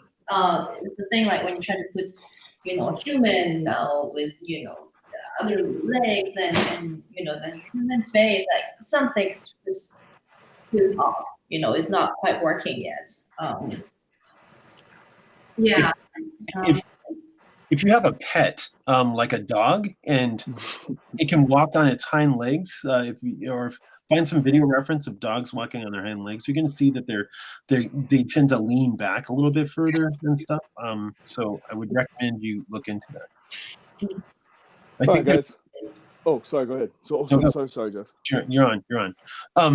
One more thing. I really, really, really want you to learn anatomy on shoulder blades and rib cage construction and stuff. We're having some issues with attaching breasts and showing the armpit and that kind of stuff on your quote unquote finished drawing there. So I had an instructor that would say there's nothing worse than seeing poor anatomy on a good drawing. So because it's such a turnoff. It's like, I don't know, it's like if you're really into, like, if you don't like people who smoke, but then suddenly you see somebody, you're like, oh wow, I'm really into that person. Then they whip out a cigarette. You're like, no, I'm done. It's almost the same kind of thing. It's like, if you can't see good anatomy, then yeah, go back and practice your anatomy. You guys, so obviously you're not going to be able to practice your anatomy in a week to the point that you're going to be able to satisfy Jeff. And so a quick fix is to go and get pose reference. Don't draw anything out of your head. So get a reference of a human swinging a staff the way that you want to draw it, and then go and get reference of a goat's legs, and then actually just literally cut those things up in Photoshop and put them together. Move them around a little bit. If you can't get good, if you can't learn anatomy in a week, at least you can get good reference, and you can do good observation of good reference in the interim, and then hope that you can knock it out of the park that way. Don't ever just draw out of your head. You always need reference. I love that her face is 77 years old, but her her bust is 20 years old and her arms are like 20 years old. It's like the body of a sexy 20-year-old with just the wrinkled old face of a 70-year-old. I think you can explore and push that a little bit. Like, give me a 70-year-old body. Why not, man? Like, give me, like, cut out. It could be fun to see a lawful, perky, like, frisky 70-year-old who looks like a 70-year-old, but has the energy coming from inside of them, right? Instead of like leaping around with a staff. Like, maybe they can leap around with a staff. They're a rogue. Like, I mean, I guess maybe rogues are kind of staff leapy, but I mean, like, but look for the energy and the power and the light to come from inside of the person. Like, why not have a 77-year-old goat lady and make her look haggard and a little rundown? Like, that's interesting and cool. Everybody's going for sexy. Like, try coming up with something that you want to fight instead of something that you want to fuck. Like, there's the other side of the equation, the other side of the coin. Like, I mean, get a little overweight, 70, emaciated arms. You've got the face already, a little hunch at the back, maybe goat legs. See if you can make that character shine. See if you can be bold enough to go there, hit those marks, and then still pull something out of it, right? Like, I think that there's something really cool about the legs. I want to see the body match too. When I look at the silhouettes, those are silhouettes of a 20-year-old or an 18-year-old. So think Yzma. Yeah. Or Cruella de Vil. Yeah. Well, I mean, Cruella de Vil, she's 65. Anyway, that's according. Oh, yeah. Go to the next one. All right, next one is the monster. Those thumbs. Yeah, it's sophomore monster 2. A wise fool. All right, let's see. Based on a rodent with long snout, massive critter is rather small. It builds up its stature using clothes or dark magic.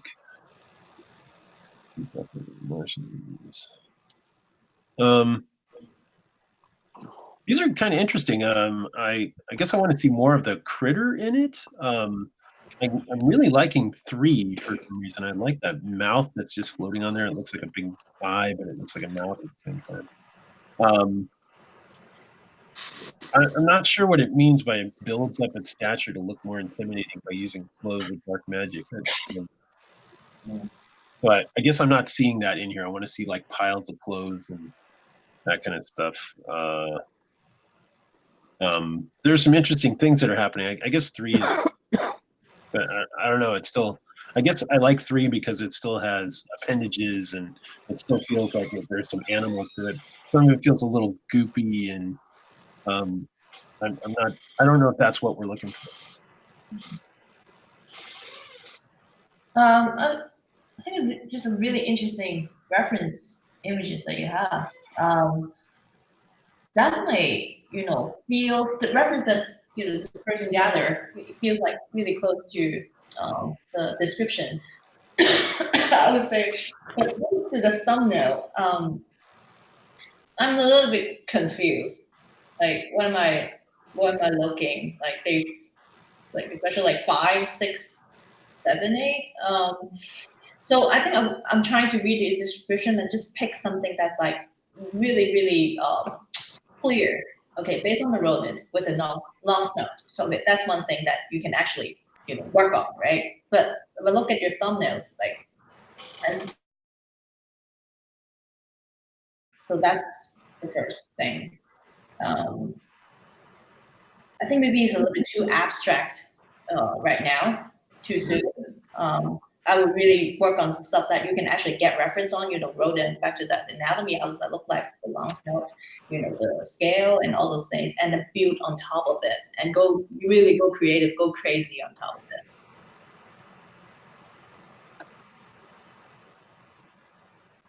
Yeah.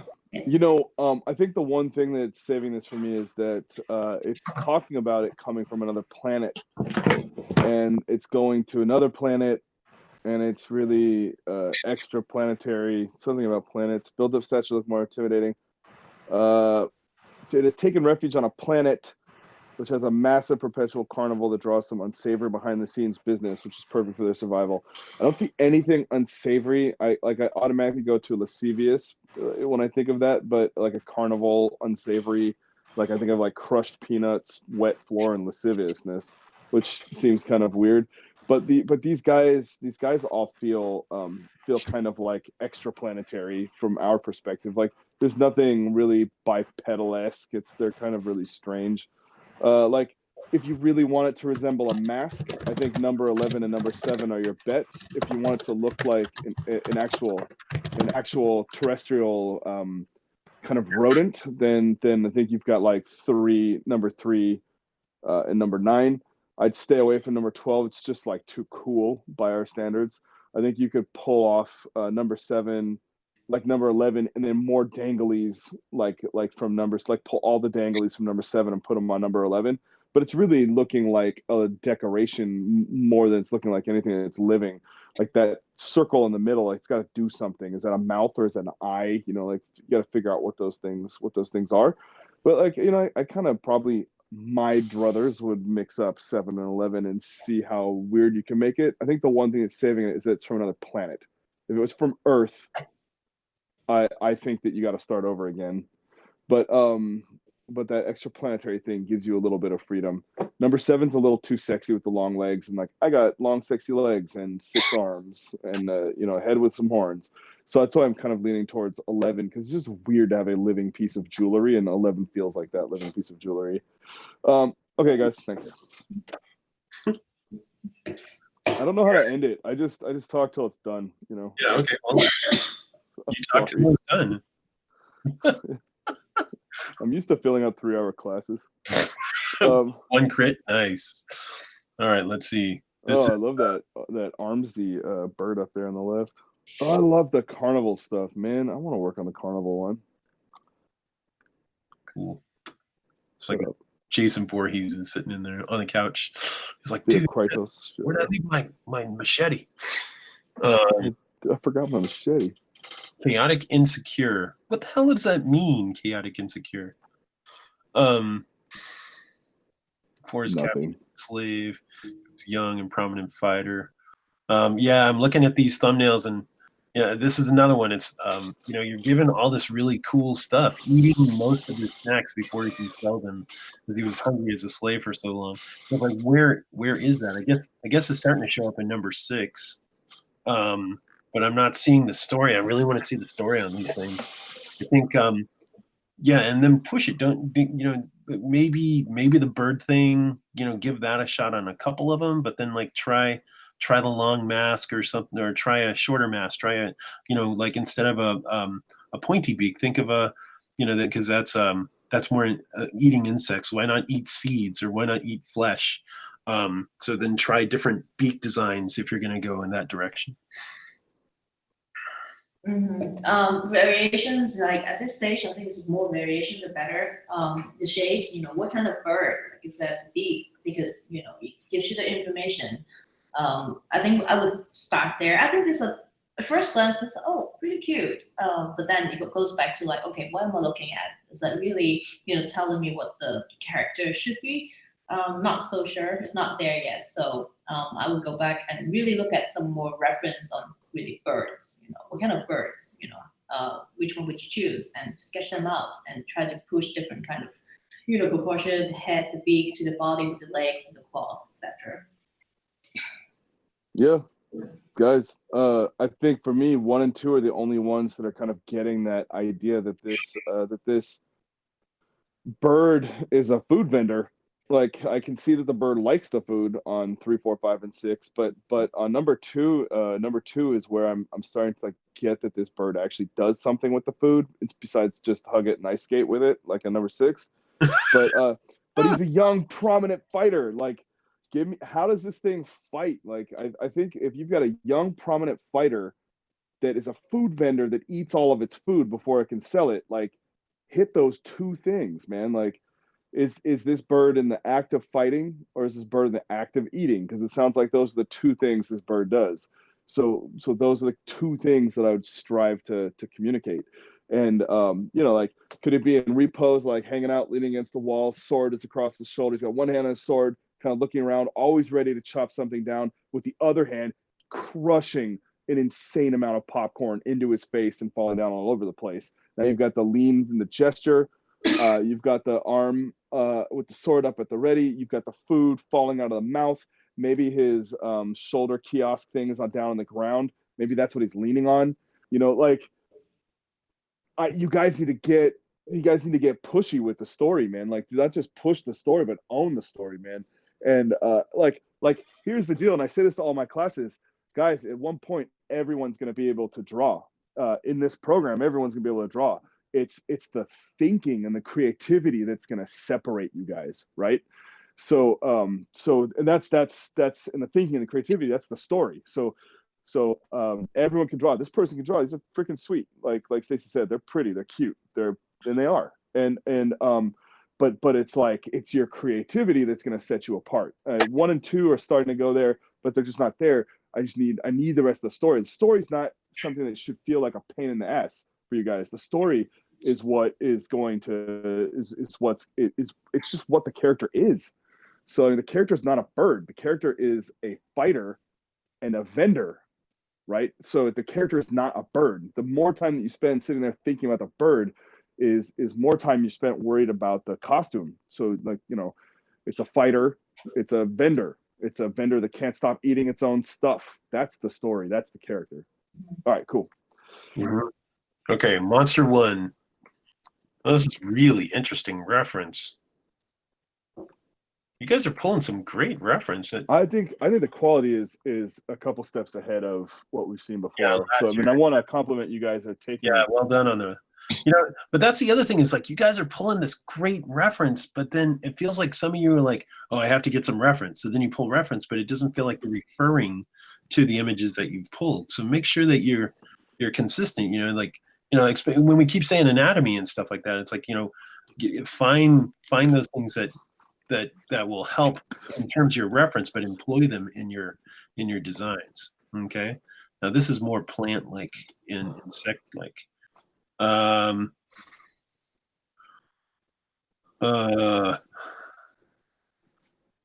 Look, number 4 is sweet. Yeah, I think number 4 is. I'm leaning toward number 4. It feels like it's going somewhere, but it doesn't feel like it's. It feels like you've just scratched the surface. It's on its way, man. It's like a burlesque plant. It's cool. Yeah, that one seems to be saying them. The other ones don't really seem to say very much. I do kind of like the legs on number 10, but I think you're right. Number 4 was starting. I don't know. I guess I want to see more of the stuff that's in the reference start to show up in that. You know, it's like this insect plant thing. Yeah. I agree. The reference is really cool.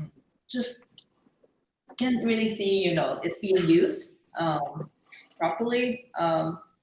So more of that, you know, if it's a plant that travels along, you know, that reference in the second row, you know, third to the right, you know, with a, you know, like a bubbles on top with like legs. I don't know what that is, but you know, there's some really cool shapes in your reference images, so you really use more of that. You know, the thing to think about, guys, is you know, we were talking about having clients before and client expectation and stuff. I guarantee you, if you showed the client this reference page, they're going to expect to see that stuff show up in your art. And in fact, you will have clients who are like, no, I really like this. Can you make this just like this but different? And then they're going to look at your stuff and it's like, oh, that's not there. And so once you get this awesome reference like this, you know, make sure that it's really incorporated. You know, Stacy's right. I think those are X-rayed flower buds or bean pods or something. They're X-rayed. You know, and so yeah, I want to see that. But so yeah, this is kind of interesting shapes, but I don't know if it's conveying what you want it to convey yet. Mm-hmm. All right. Yeah. You agree, concur? What do you think? I concur, professors. Oh, okay. Well, let's move on. I guess we're on team 5 now. Yeah. Oh, are we? All right. Yeah. Are we? Yeah, 5. Okay, team 5. Boom. Did we look? Some?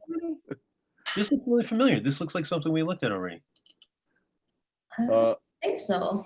No, we haven't seen this yet. No. All right, so for this person, I appreciate you coming out and giving it your best shot. I know nothing about what I'm supposed to be looking at, so we've got one of those situations again where we have no context.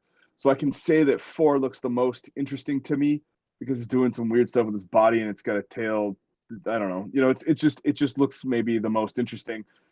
I'm assuming it's the animal thing, like the little thing that we've been looking at, but you know, I think you need better drawing, and I think that if you're going to push one, go with 4. After that, I really want you to take a cue from all the different pieces that you've seen here tonight in terms of presentation, in terms of style and putting stuff together. I think presentation and caring and intention in your work really takes your work a long way, and can help us end up focusing on your ideas rather than looking for the information and struggling to kind of access the work.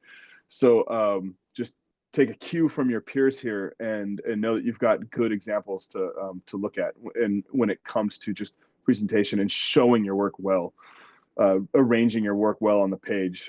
Going back to the work, because I know that kind of sucks to hear that kind of stuff. I think number 4 is the one. Number 4 is the one for me.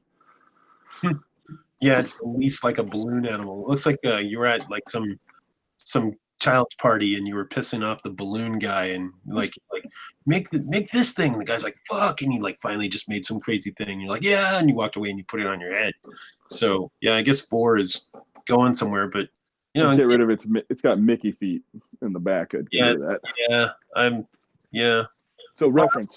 Maybe there was another one that had a 2-headed rat, but that one was really familiar from the other ones that we looked at. But yeah, just keep pushing it. Like I understand that you're using the rat kind of base, but you know, maybe check into some anatomy. It might be fun for you to like put the skeleton on the outside and see what that looks like. You know, look up rat anatomy and see what the scapula looks like on the outside of its body or something. So I would go in that direction. I just wanted to add, like, just 1 second, Owen, what Owen said about presentation.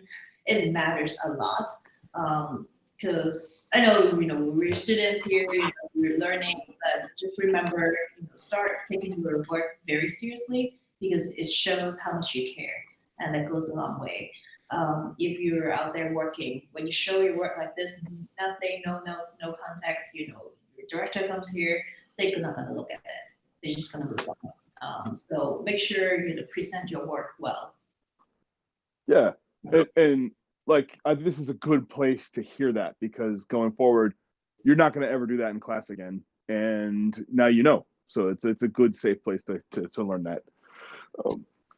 Okay, let's go to the next one. That's good. Yadberg Radcliffe. Radcliffe. I'm looking at the designs, and you know, it says that it's missing a body part, and I'm looking at your designs, and they're not missing body parts. So I mean, I like the craft of your stuff. It doesn't feel like it's conveying the story again. And you know what? Let's think about some hacking off something. You know, hack off something, but don't replace it with a rake or a robot arm or something like that. You know, like but let's see what kind of body part. What can you get away with a person who's missing something? Maybe they're missing a hand and their arm is in a sling or something like that. And they worship chocolate, which I do too. I mean, obviously. So, you know, let's see them doing some worship or doing something like that. Yeah. Dude, which one of these characters worships chocolate? That's the thing. Like, dead silence, man. So, and look, in the story, despite being blind, she's highly revered for her ability to control, in parentheses, bake with chocolate by using her druidic powers. Show me her baking with chocolate using her druidic powers. Like, give me that nugget, man. Like, that's so cool. Where are you ever going to hear that again in the rest of your life? Like, I mean, tell you, I'm 41. You're not going to hear that ever again for the rest of your life. Own that right now. Now is your time to show me how druids use magic to bake chocolate bread.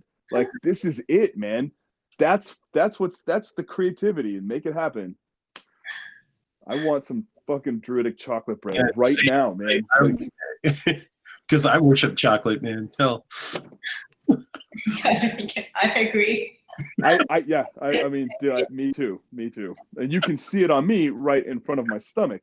So like, at least give me one of these characters with a stomach like mine, with a chocolate worshipping stomach like mine, you know. We're joking a little bit, but the truth is there in the jest, and the drawings are really nice. Yeah. But it's the same kind of crit and theme that we've been pushing tonight. Yeah, yeah, same. I mean, we're repeating the same things basically in each one. As nice drawing, but always goes back to your design, the story behind it. Who is this? Who's this character? Who's this person? Yeah, I agree with Owen. It's like the prompts are fantastic, and it feels like, I don't know, it feels like you're just kind of putting vanilla on those prompts. I mean, those are some crazy prompts. Like, go with them. Like, like it's almost like if somebody walked up and they said, "Hey, I love you," and they took your hand, you're like, "Yeah, whatever, let's get a coffee," right? It's like, man. So I don't know, but yeah, I mean, there's pretty drawings, but there's. What did Bunny say? If you just do a pretty drawing, it doesn't mean anything or something. I can't remember. I didn't listen. Anyway, moving. I don't know what she said about that, but yeah, it's good. Anyway, guys, let me tell you right now, man. I just had to paint another sexy half elf today for a book company, and it's like the death of my soul to paint another sexy fantasy elf. And I'm telling you, man, like if someone told me like, man, do your druid magic chocolate cake bake, Aztec cake bake, it's just like, you don't understand how good this stuff is, man. It's so good. So like, enjoy it. I know from where you're standing, you're like, I just want to paint a sexy elf. Let me paint a sexy elf. I'm telling you, man, the magic is in the weird chocolate bread. It's not in the sexy elf. You'll get there. I thought the cake was a lie. All right. Okay. You have all these ripped guys who are in your photo reference who don't look 60, but you have that one guy who's got a white beard and yeah, there's Jeff Goldblum and that kind of stuff. But your drawings don't look like they're 65, right? And this is the ex-slave one, and they're hot. I mean, come on. Look at that dude on the top right in the reference, man. I just want to take his head. I want to take his head off, and one, I want to be that guy, but two, then I want to take that dude. I just want to put that head right on one of those things, man. Like, take that smoldering dude that looks like he's sitting on a toilet and put him into your work, man. Like, I'm being facetious again, right. man, but I was like, wow, that guy's on the John. What's going on? Sexy though, man. That's like they focused on hot. It doesn't matter what you're doing, man. Yeah, right. Yeah, as long as you're hot, right? As long as you get away with a lot. I don't know, where am I going with this, man? I've totally melted down. But yeah, you're gonna hear it over and over again. This is another one. It's like, yeah, they don't. There is the one that has chains on the wrist and that kind of stuff, but they don't feel like they're trying to say what you want them to say. And so go back, ask a friend, read it to them. And tell them to take a pose of it. If you have an actor friend, it's gonna be better. But if you're like read it to them, you're like, read the whole thing and then say, okay, take a pose. Just close your eyes, take a pose real quick. And if they take a pose like number 3, stop being a friend with them and go make a friend with somebody else, and have them take a pose for you. But these poses they're not saying what you want them to say. Right? Make new friends. No, you're a bastard. I love how your crit was make new friends. Guys, seriously, okay, for this one, seriously, like, look at this lineup. I get where you're going with it. It makes some sense. The posing is just not there. That's and we've talked about that all night. But I look down at this reference, like, look at this reference, is savage. Look at this. Look at these costumes. Look at these headdresses. Look at Jeff Goldblum's smile. Like, I want all that stuff in there, man. Like, this headdress right underneath the red tiefling. So I guess middle row on all the way on the left. Like, that's unbelievable. Can you just get that in there somewhere, man? Like, that's gold. It's like, you've got it, and the thing is, it's frustrating because you've got it here in the reference. You guys are all doing excellent with the reference, but bring that up into the work too, you know. And so for you, pose and get something out of your reference. Really trust your reference and use the reference that your gut. You went with your gut. Your gut pulled that stuff offline for a reason. Like, go ahead and use that. Get it in there somewhere. Different body types. Like, I mean, I know Stacy was talking about if you got tall ones, then why do a short one? And I understand that 100%. It's just focusing in a little bit, but I think with this one, it's like they're so similar that you're only changing the clothes and only just a little bit. And I want to see some differentiation, a little bit, you know, some. I'm off my soapbox. Go ahead, guys. I mean, you guys pretty much just said everything. I completely agree. Reference is really cool. I really like the purple, the third one, the first one and the third one, top row. It's like, it's really cool. But then when I look at the sketch, it's like, it's not there. So why is that? Why is the disconnect? So really go back to, there's a reason why you pick the, you know, that image. Really sit down and maybe try to dissect it, describe it. Is a really good way to, you know, really understand what you're looking at. So maybe you tell yourself, okay, I picked this because I really like that. I think it's working because maybe it's the body, you know, the body type, the build that makes this creature looks, you know, hot. And how do you convey that in your design? So really, really analyze, you know, it's good that you grab a whole bunch of images as a reference, but then now sit down, really study your reference, like why these are working. You have to understand why these are working, and then try to incorporate that into your own designs. Yeah. I'm sorry, Jeff, go for it. Remember, when you're spelling reference, refer into it, right? So if you collect a bunch of reference, don't forget to refer to it. That's awesome, man. For you guys, for all of you persons that are doing Aztec stuff too, I understand that it can be a little tough. I think culturally, when we look at these kinds of things that are fun and expressive, and we look at our kind of cultural influences, we're always looking at like medieval Western fantasy shit and Asian stuff like Japanese, really specifically Japanese stuff, sometimes Chinese stuff. Like, we have a huge cultural bank of reference in our heads when it comes to those kinds of things. When you get something you don't know as much about, like Aztec, like, let's be honest, we don't see a lot of characters based on that kind of stuff. You get your reference, but you have to work double hard to study it and make sure that you're understanding it when you're using it. So, so you're actually pulling the best out of it, and make sure you're not leaning back on these other tropes that we always go back to. And man, I mean, the Aztec stuff, what an opportunity to explore some really, really cool stuff and some really interesting design language that is just really underutilized. And if you guys are also looking for another good piece of reference, Apocalypto has some incredible visuals and art direction. So if you guys are looking for another kind of tertiary piece of reference, Apocalypto would be good for you. The film Apocalypto. Cool. I mean, other than the fact that Mel Gibson directed it and he's Australian, but that's okay. He's a turd burglar, but the film is beautiful. Okay, so it's team 5. It's 6.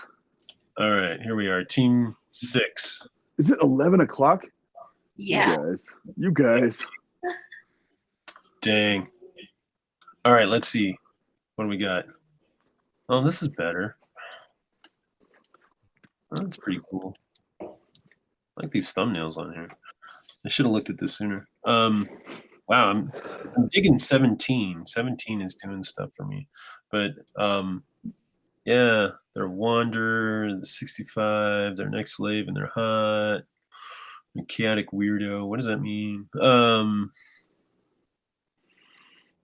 Yeah, I'm not seeing all of those things. I'm seeing some of those things. It would be cool if for you, it seems like you have, you're wielding some interesting power in your silhouettes. It would be really cool if you put in like the first row, you're like, okay, I'm gonna make a chaotic weirdo. What's the weirdest thing?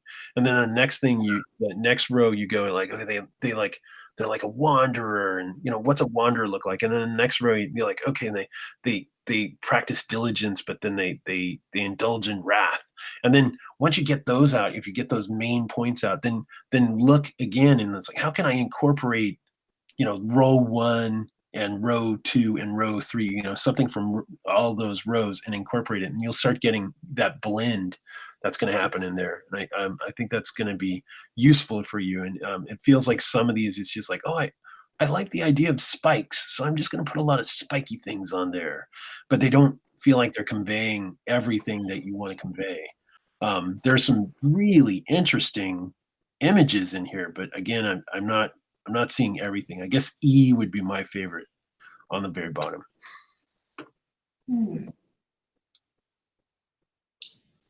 Pretty cool. I like the what you just said. Like the first row, you do what Wanderer look like, and then second is like something else, and then you pick from that different silhouettes and then try to combine them. That's actually a cool way to work. I look at all these.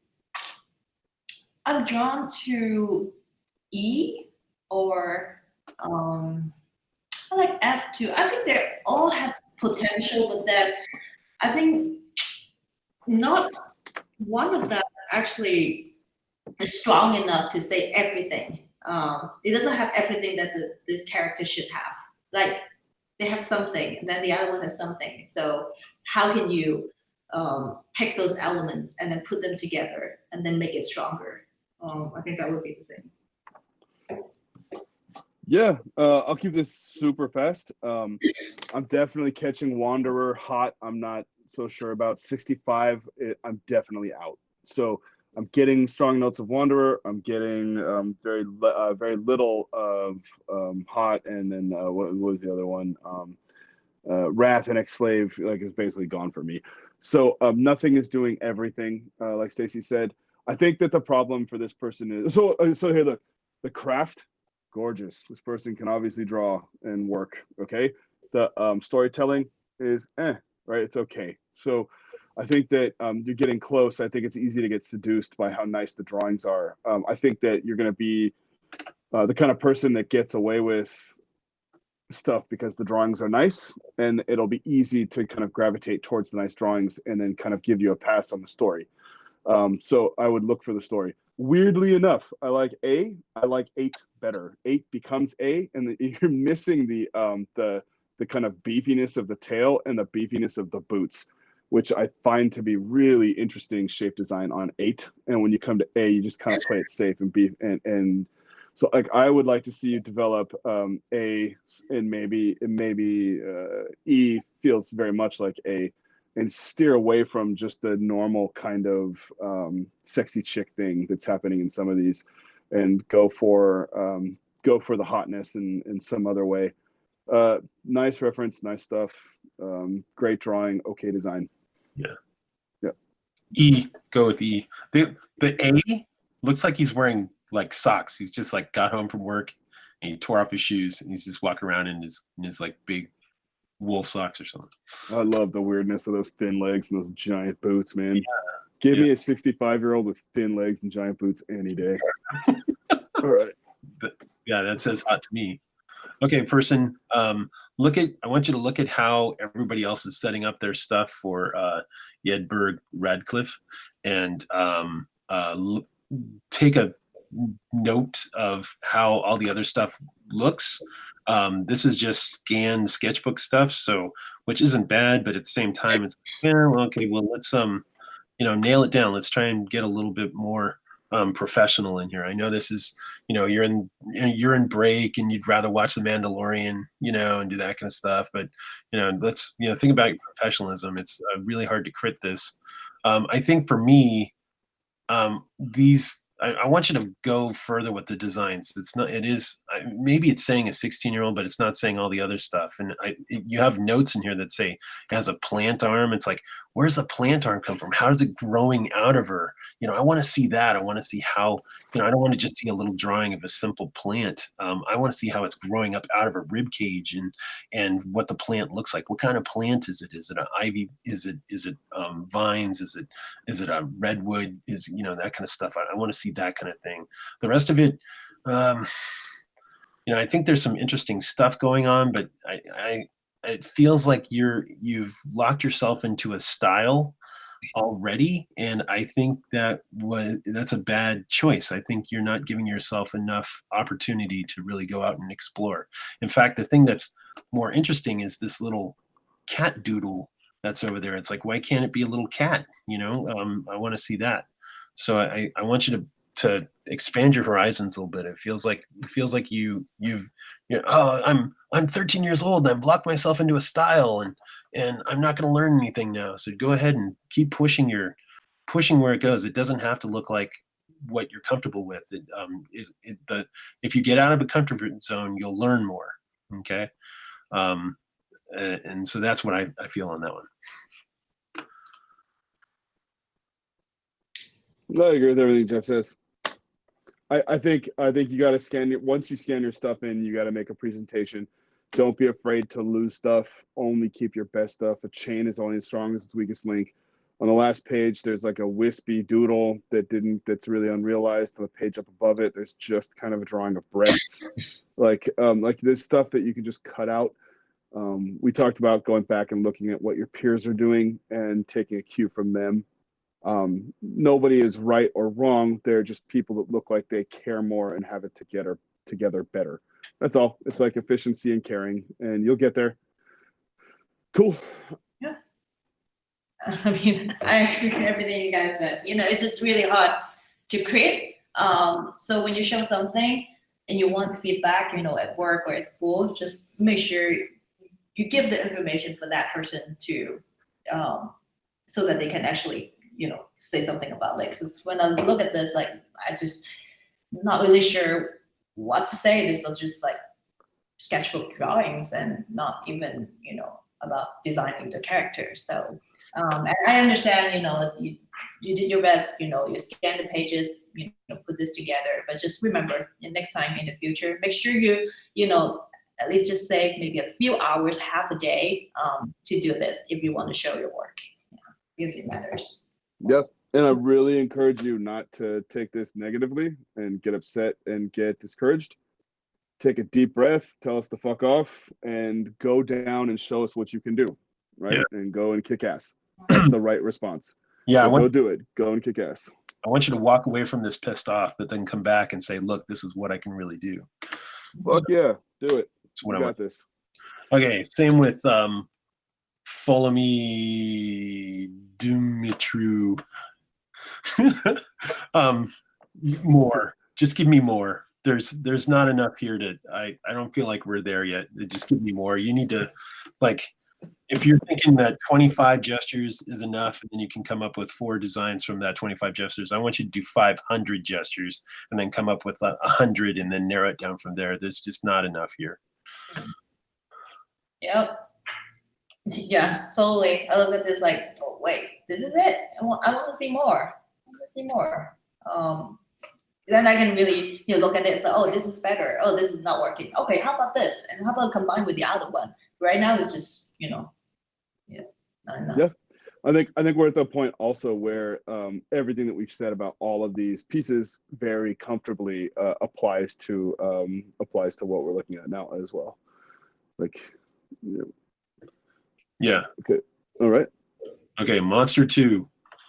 Oh, that one on the top right, is that peeing? The only thing I saw on the page, I opened it up and literally saw that thing's penis peeing.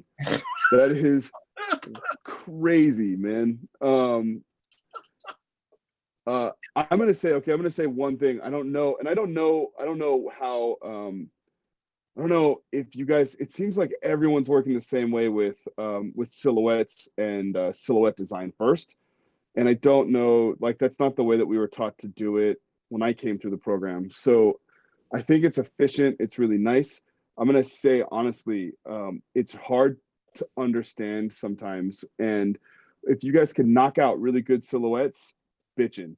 The next thing that you need to do, I think, if you want people who have no vision of your project, have no knowledge of your project, is don't be afraid to take that silhouette and then draw into the silhouette a little bit.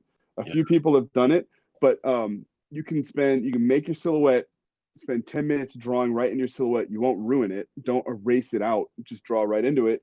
And then you'll give us just a hint of three-dimensionality. Like in the bottom of the center row, it's like a king rat with the rats all tied up together. And then right diagonally to it is another pile of rats. Both really cool stuff. But both, if you just spent 5 or 10 minutes chiseling some of those shapes out, would be so much bolder, man. So for everybody, man, I would like the first silhouettes, that's for you. When you want to show people and you comp it up, put some more dimension into it, so it's easy for us to see and to judge. It's just a little more information for a lot more legibility. Yeah, I think the silhouettes are working well for like two-legged characters because we have an expectation of what to look at. But I think when we're seeing the silhouettes of the monster characters, it's a little bit difficult without seeing any kind of detail in there. I would say it's just as difficult for me for all of them. Like I think they would all be enhanced. The monsters, they are particularly rough. Yeah. Back to the readability issue. So make sure your stuff are readable to other people other than you when you're working on it, because start with shapes, shape exploration, but it's meant to be exploration for your process, and then once you have that, like what Owen said, and then you draw into it, you add details to it, you make some sense out of it. It's the whole process. If you just use your own judgment, if you look at this, you just stop here, this is your presentation page. Do you think other people gonna get it? Sometimes I always ask people, like, just ask your friend, ask your roommate or whoever is next to you, ask them what they think. Can they describe it the way that you intend them to be? Then you can gauge, okay, maybe you need to add more information for your viewer to understand what you're trying to convey. And the other thing, as long as we're talking about shapes and stuff, it feels like everything, it's like, a big thick body and little thin arms, and this one has the same kind of arms and stuff. It's like, trying to show this mutating, like it's like radioactive or something like that. Don't be afraid to make one arm really huge and one arm really small and that kind of stuff. I feel like I want to say the bottom one. You have to number your stuff too. I feel like I want to say the bottom one just because it's easier to read. I can read that there's wings and it's a rat and that kind of stuff. But I don't know if I like that one. It's just the easiest one to pick out. So, I challenge you. Take the one right above that looks like a really weird mess, and go with that one. Yeah. Everything else makes so much sense. It just makes almost too much sense. Take that really, really weird one and push that one out. But make sure. I mean, because like, what the hell is it? So like that's at least got the ability to kind of intrigue us and kind of break us up. Yeah. Yeah, good point. Also, this person plays Bloodborne. You can tell on the top right, Jack. That's for you. All right, cool. Thanks. Okay, so that's it for Team 6. Now Team 7. Oh my goodness. Okay, we're almost there, guys. I appreciate your sticking around. All right, let's see. This is third year Edberg, Team 7. Okay, this is the Edberg one. Was the what was the Edberg one? I can't remember what Edberg was. Oh, dude, if only this person put any time into their thumbnails. Holy crap. Look at all that, man. Well, they care. It's easy to see. Yeah, that's cool. That's cool. Gosh, I like B. I like where B is going. I like that big round spiky thing. But are we looking at the same ones? Oh, you're at Team 7? Yeah, Edberg, Team 7. Okay. Right? Third year Edberg, Team 7. Right? Yeah.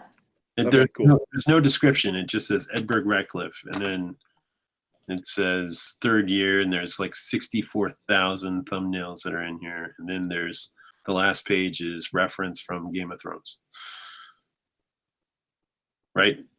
No, yeah. Yeah. Okay. Did I say 64,000? Okay, I might be exaggerating a little time, but I don't know if it says all the things. I can't remember all the things, and but Well, let's just approach it from a point of not knowing, and yeah. I think that there's value in that.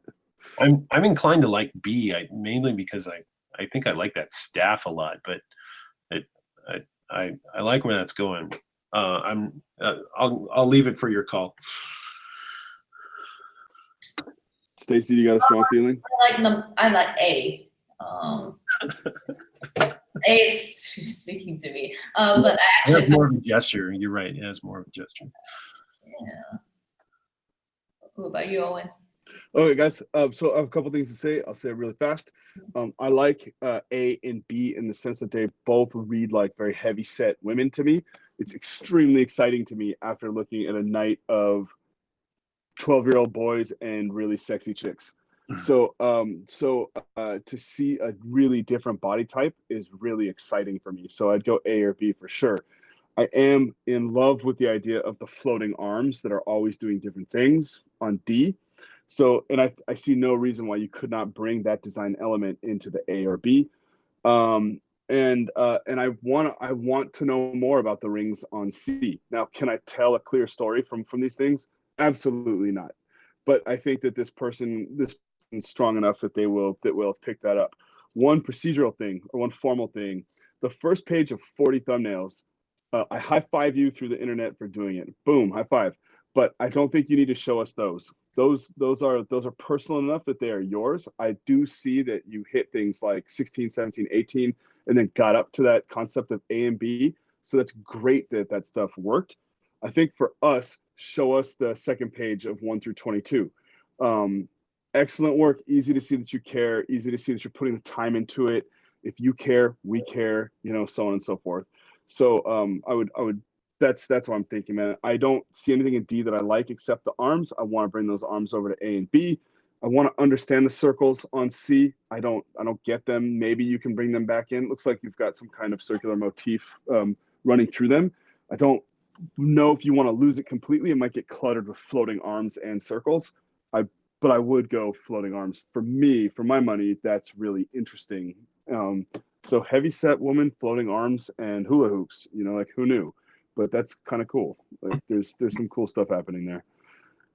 That's my thoughts, guys. And I'd probably broaden your reference a little bit because, like Jeff said, oh the Game of Thrones reference. Like even though maybe only 2 or 3 of them are Game of Thronesy, I thought the same thing too. So you might be able to get you might be able to broaden that reference zone, that reference palette out a little bit.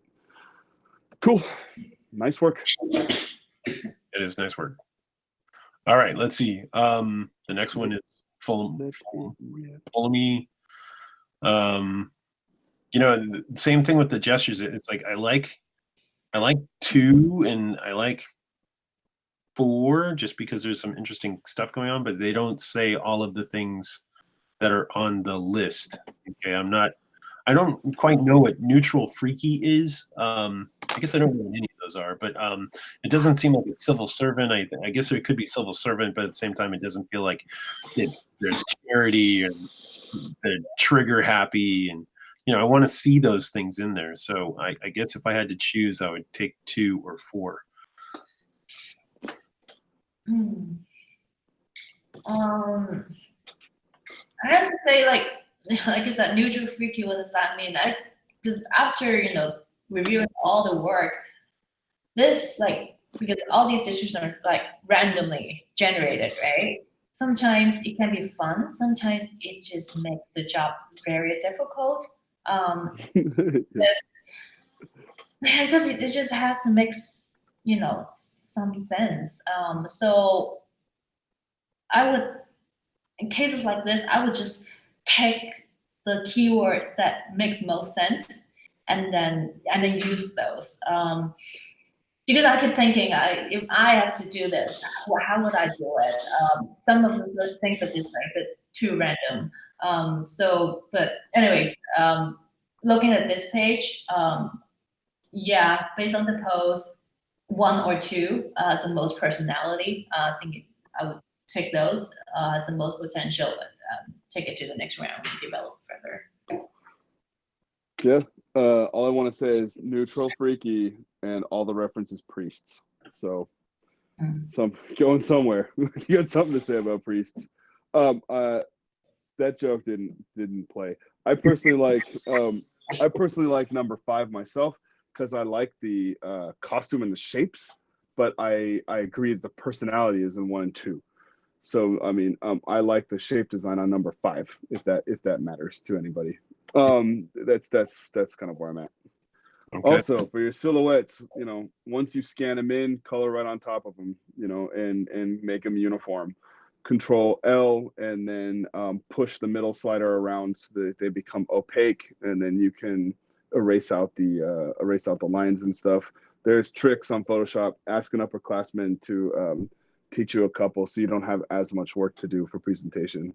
But yeah, it's definitely, those tricks are out there, and your peers will be able to help you out and tell you some of those. Okay, so the next one. Boom, baby. Let's see. I turn this down. Oops. There we go. Okay, so the next one is there's some. These are really interesting, but I don't know if they convey the story that you want to convey. So who's that artist that works for Flex Publishing, that or he gets his books published in Flex Publishing? Love. You know who I'm talking about? Yeah. Love. Is it Love?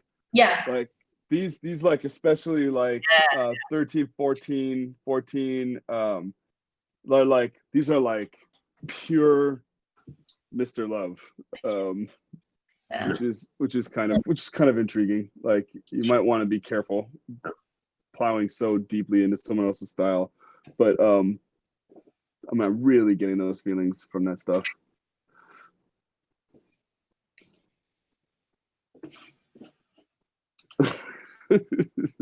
Okay. Yeah, I can't really choose one because it doesn't say anything. They don't say what I want them to say. So yeah. I keep looking at it, but right, without knowing anything, it's hard to, just pick one and say, oh, this is good, and take it, further. If it matters, dude, I keep seeing number 4, like, no matter what my eyes do, I come back to number 14 over and over and over again. So guys, I think this is a great example of beautiful draftsmanship and safe design that is not telling a story, and I have every faith that this artist has heard us and will come back and make this stuff work. I mean, once you guys can take this kind of draftsmanship, this kind of design, and marry it to storytelling, you're going to be unstoppable. So, let it rip. Story. Okay, next one. Yep. Kara.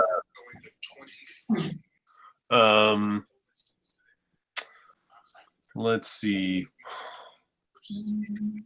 The reference is interesting.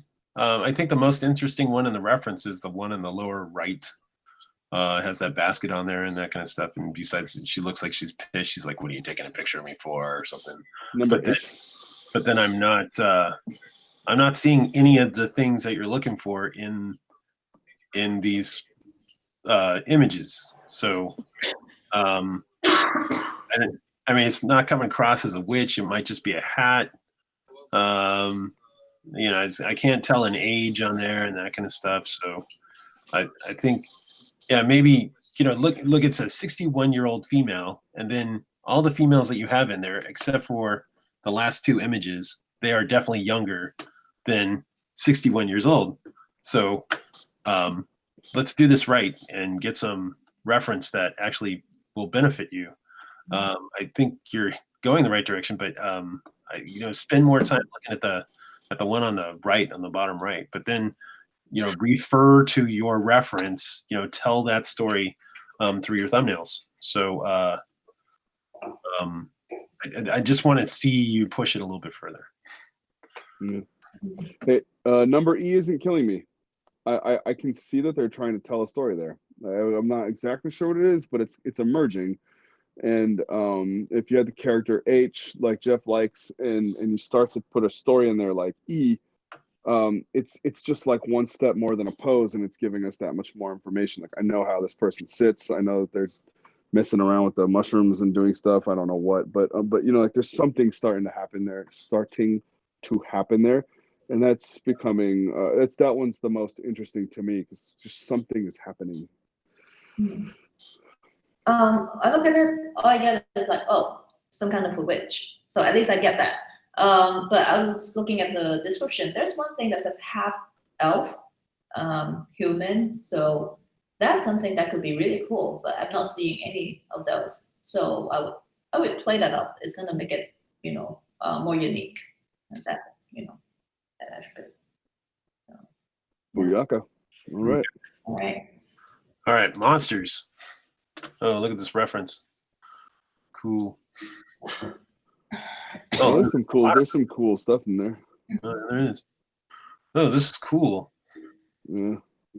Now you're pushing it, man. I love that I love that you can see the hips in E, the pelvis, and the weird cross, and I like that you can see the Celtic cross in D. So earlier we talked about taking the plant and designing the dinosaur backwards from the plant, so that you don't start with something that you're automatically comfortable with, and you don't default to those comfortable shapes.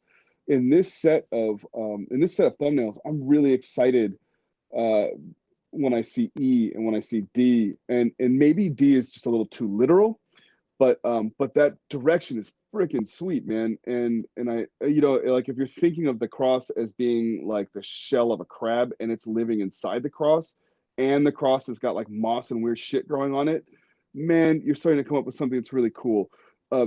Generally, I love that I can see the reference. Like, there's a fucking tooth in there, and like, I love that I can see the reference, and that you're growing the organism from those things. Yeah. A is exciting.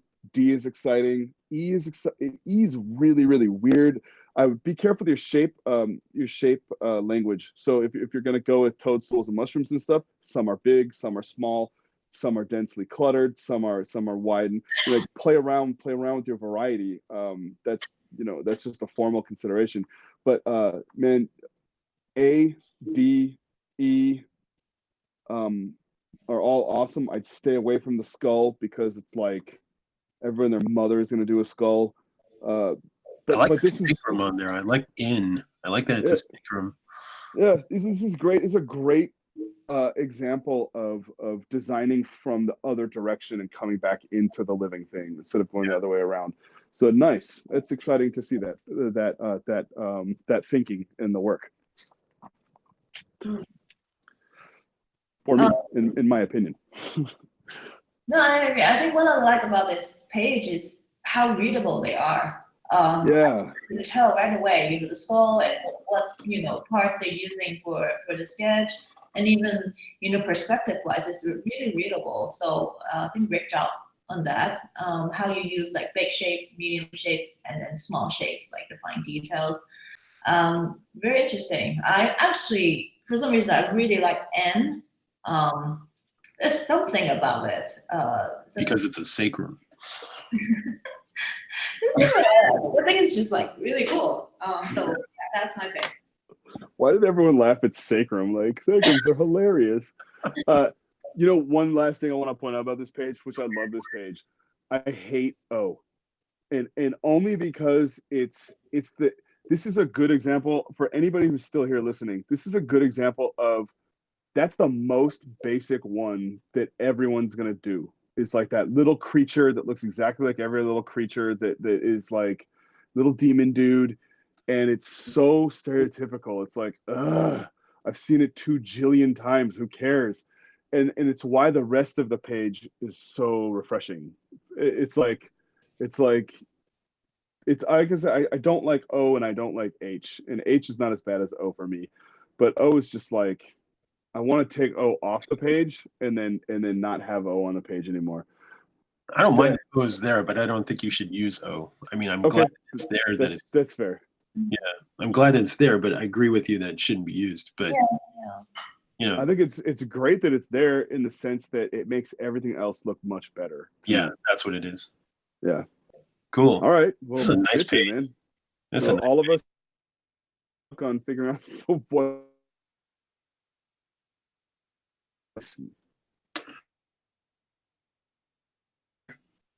Okay, there's some fun reference, but look at that. There's that plague doctor, and that's like what we saw with the other one.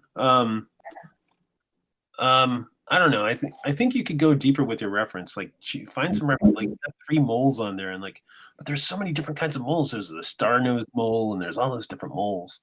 And then, like, find one that's really going to help tell your story. I think C is there's something interesting going on with C, but it doesn't feel like it's pushed very far. But the rest of them, I don't know if they're. I feel like they should go a little bit further. A is pretty interesting because it's skeletal, but I wonder if there's more you can do with it. If you can, instead of having a torso that looks like a human, I wonder if there's a different way to do it. Just make it more like a spider or something like that. I think B, D, and E aren't saying what they are, what it says in the comments. I think your reference is pretty good, but I think you need to keep going, push out. It feels like you're afraid to really go 100%. And so I really want you to like break out and like come back with some just completely wicked, crazy thing. C for me. See. It's just weird. It's just different in a way that I don't expect. And it's got a balance of skeleton and meat, and the thoroughball is big. Like it's not like a little thing hanging off of it. I almost read the chain going through the body and connecting it to the theobald. So like it almost feels like the skeleton is the chain and it's connected to that thing in a really weird way. Like someone put chain through it and then grew it up with the chain in its body. Like there's something potentially macabre about that. But I'm also a little nervous saying C because I can't tell exactly what you're thinking. And like I say C and you go and do it's like Care Bear Stare or something, and we're on totally different directions. So it's the weirdness of the chain interacting with the body that's kind of pulling me towards C, just so you know. Yeah, this is another one would be good if you like put a little bit more detail into your silhouette. Stacy, I cut you off. I'm sorry. No worries. Yeah, but I was like debating between A or C.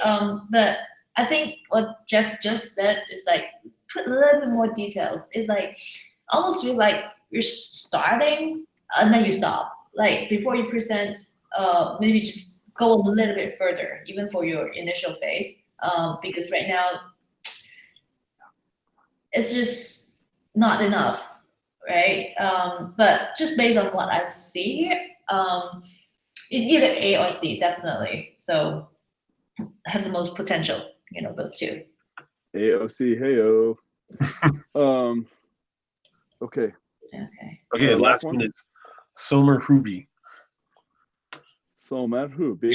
I like on these that I feel like this. Guys. I like that this one feels like it's the first weaponsmith where I'm like, oh, there's a tool of weaponsmith. Thanks, Jack, by the way. There's a tool of weaponsmith. So like, and every other one's like walking stick, walking cane, sickle, and it's like why, and then you got a big hammer, weaponsmith, hammer. Okay, I got it. Like it's the first prop that makes sense. So of tonight, I can't think of another one in the last 2 hours that made me feel like I was looking at a weaponsmith. B, I don't like the stance. Yeah. I don't like the storytelling. I don't like the stance, but I think the prop is appropriate. I feel like I can see the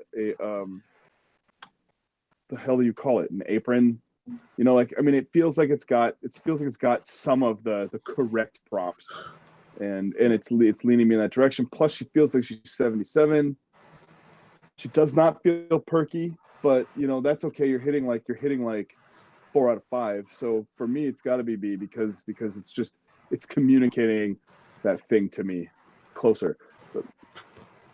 Yeah, agreed. I'd say B2. But like, see how much further you can go. Again, refer to your reference. Look at that. Look at that image that's up on the upper, the second from the right.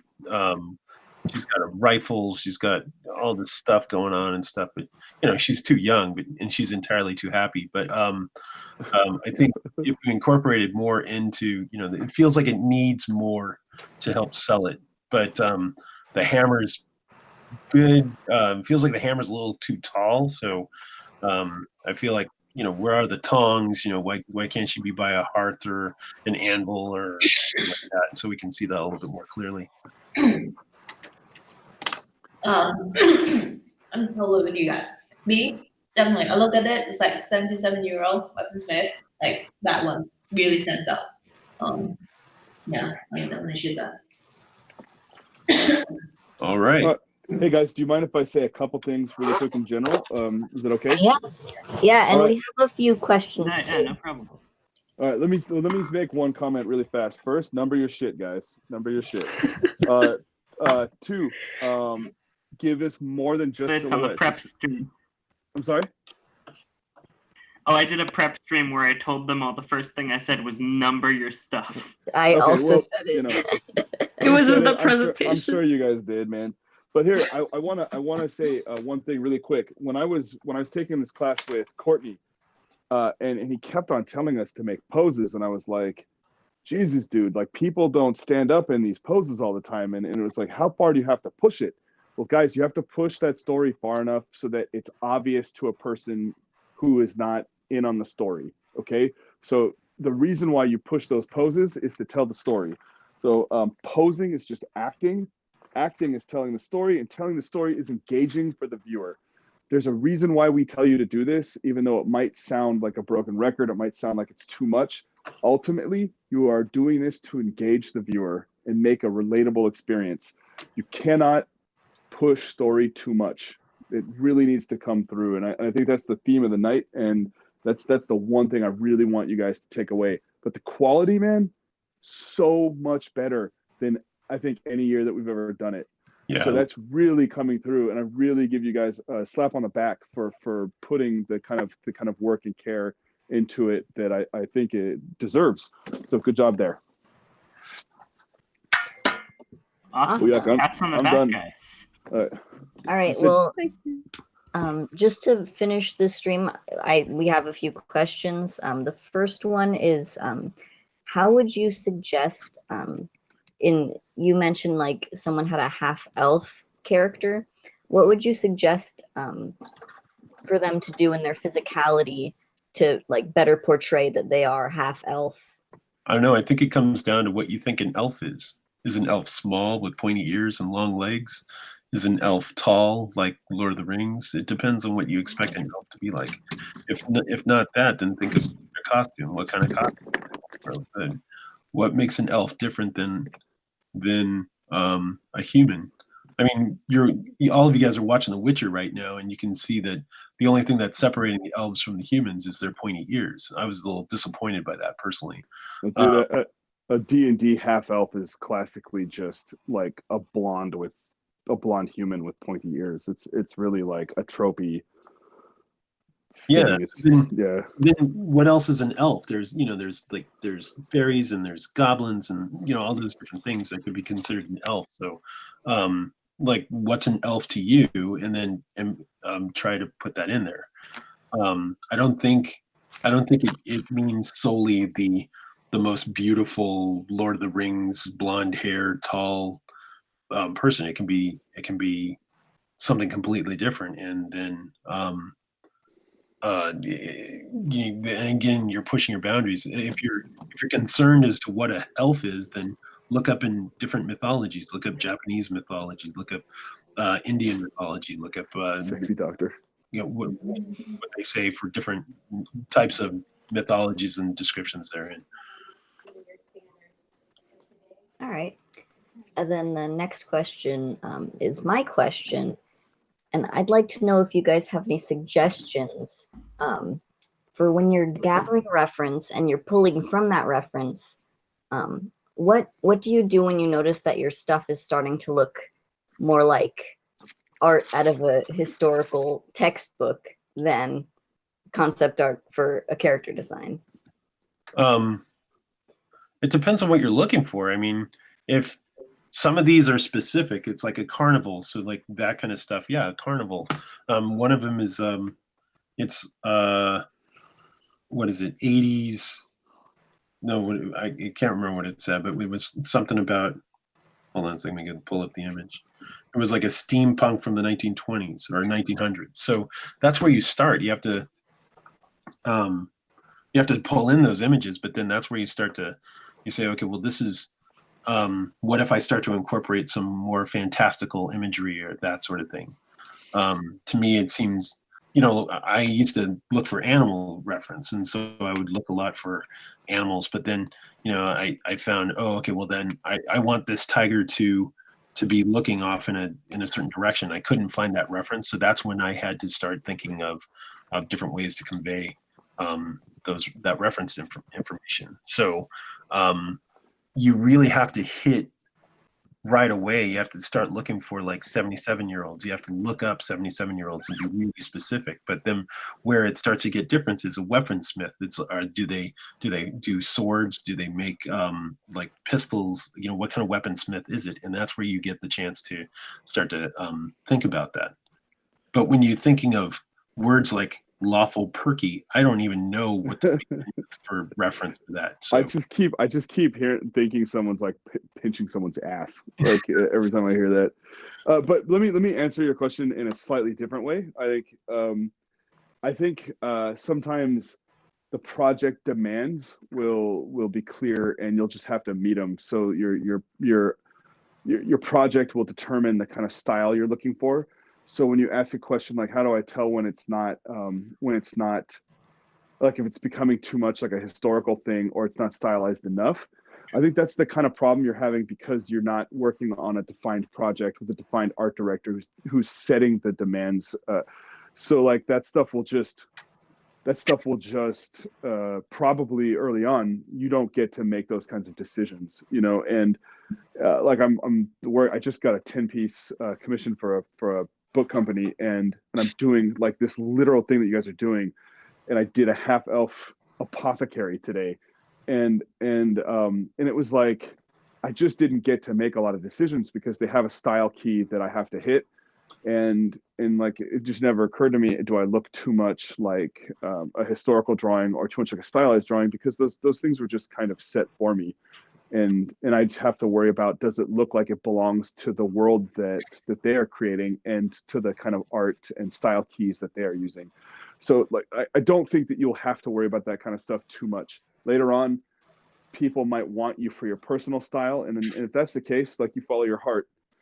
And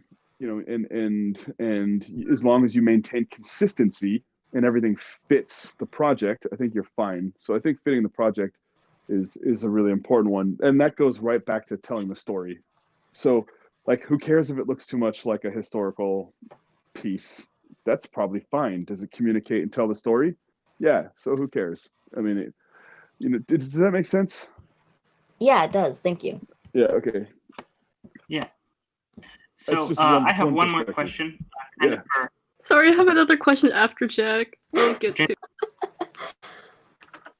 all right, I'm gonna have to go out. So Owen, you're on your own, bud. Okay. All right. Thank you, Jeff. Thank you, Jeff. Bye, Coming. Jeff, I love you. There he goes. So one more question for for kind of everyone. Everyone's still listening. Looks like we've got 11 people still in the stream. Where do we go from here? So you've seen mostly silhouettes tonight. What do you want next from everyone? Yeah. Is Stacy still here? Yeah, I'm still here. Stacy, do you have a clear feeling for that? I have one, but I don't want to run over you either. This is new to me. Well, first of all, thanks for having me here. Look at your work. I'm also trying to understand, Yeah, thanks so much for being here. Yeah. What this is all about, because you have 3 Tuesdays, right? So do you have what's next, or do you know what you're going to do, or Generally, the second crit, because we have 3 crits. First is usually silhouettes and like very thumbnail-y things, and the last one by the last one you should have a character sheet. But in the middle one is sort of like a developing stage in between, which is I guess like the most unclear one. So basically, you're gonna take, like, based on past, experience. Did you take one from today that works the strongest, and then you develop into something for next week? Is that how you? Yes. Okay. Yeah. Then there you go. I mean, this is really. I mean, I'm trying to see what's the best way to use these 3 meetings to give feedbacks, because we're really trying to condense everything. So I think go back to just, listen to the stream again, listen to the feedbacks, for every single person. Always go back to that, storytelling aspect. So whatever your silhouette is, take that silhouette, modify it, develop it further, and then really try to put some personality into it. So I think for me, next round would be just come up with the character, the look. Don't worry about, if you have color will be next, but really look at, costumes, maybe details like hair, like props, all those things should be very well defined by next week. And just remember, all those things that you put there all comes from the description, basically, all the information that there, and then how do you, edit stuff for your character for next week. Yeah, I agree. I think I think no matter what you do, by tomorrow morning, I would commit on the one that you're going to do, even if it's not the one that we liked. And you just recognize that commitment means that's the one you're going to work on, and then you put all your effort into it, and then you just forget about the other ones, and you just go, right? So based on all this feedback we gave you, commit to one direction. If you're really, really unsure, I would commit to no more than 2, because you really want to put your energy into the one, right? And get something good. So formally, you really only have enough bandwidth to handle 1 or 2. So commit and build out of that piece. Yeah, I agree. Commit. No, definitely no more than 2. If you can pick one is good. And just remember, even if you're not sure, always talk about this in classes, how you present your work. If you ask yourself the right questions, you would get somewhere. Like, always ask yourself, why am I editing this? Why is this, character holding this thing? If you can answer all these questions yourself, you can go too wrong. Let's start there. Yeah. All right, guys. What are your last couple questions? You answered it with the other one. Awesome. Thank you so much. So efficient. I was like, I'm gonna answer Great. all their questions with one sentence. Yeah, it was the one committing to the 1 or 2 designs. Don't go more than 2 for sure. Yeah. Okay. Anything else, guys? No, with that, our stream is done. Thank you guys so much again for joining us and critting us, and we really appreciate it. And I think I learned a lot from this stream. Yeah. It's a late night. There's so many people this year. My That's okay. bird is giving me the side eye right now for not going to bed yet. I'll be giving myself the side eye tomorrow morning when I'm getting my kids dressed. But guys, if you put in the work and you bring it, I'm happy to do it. So I'm pretty excited about tonight's first step. So guys, kick ass and bring it next week, man. Yeah, keep pushing. Yep. Thank you all so much for being here. Yeah, Have a great night, we guys. really can't thank you All right, enough. you too. Everyone, good night. Good night. Have a great Good night. night. Go to sleep. Yeah. Funny. Bye.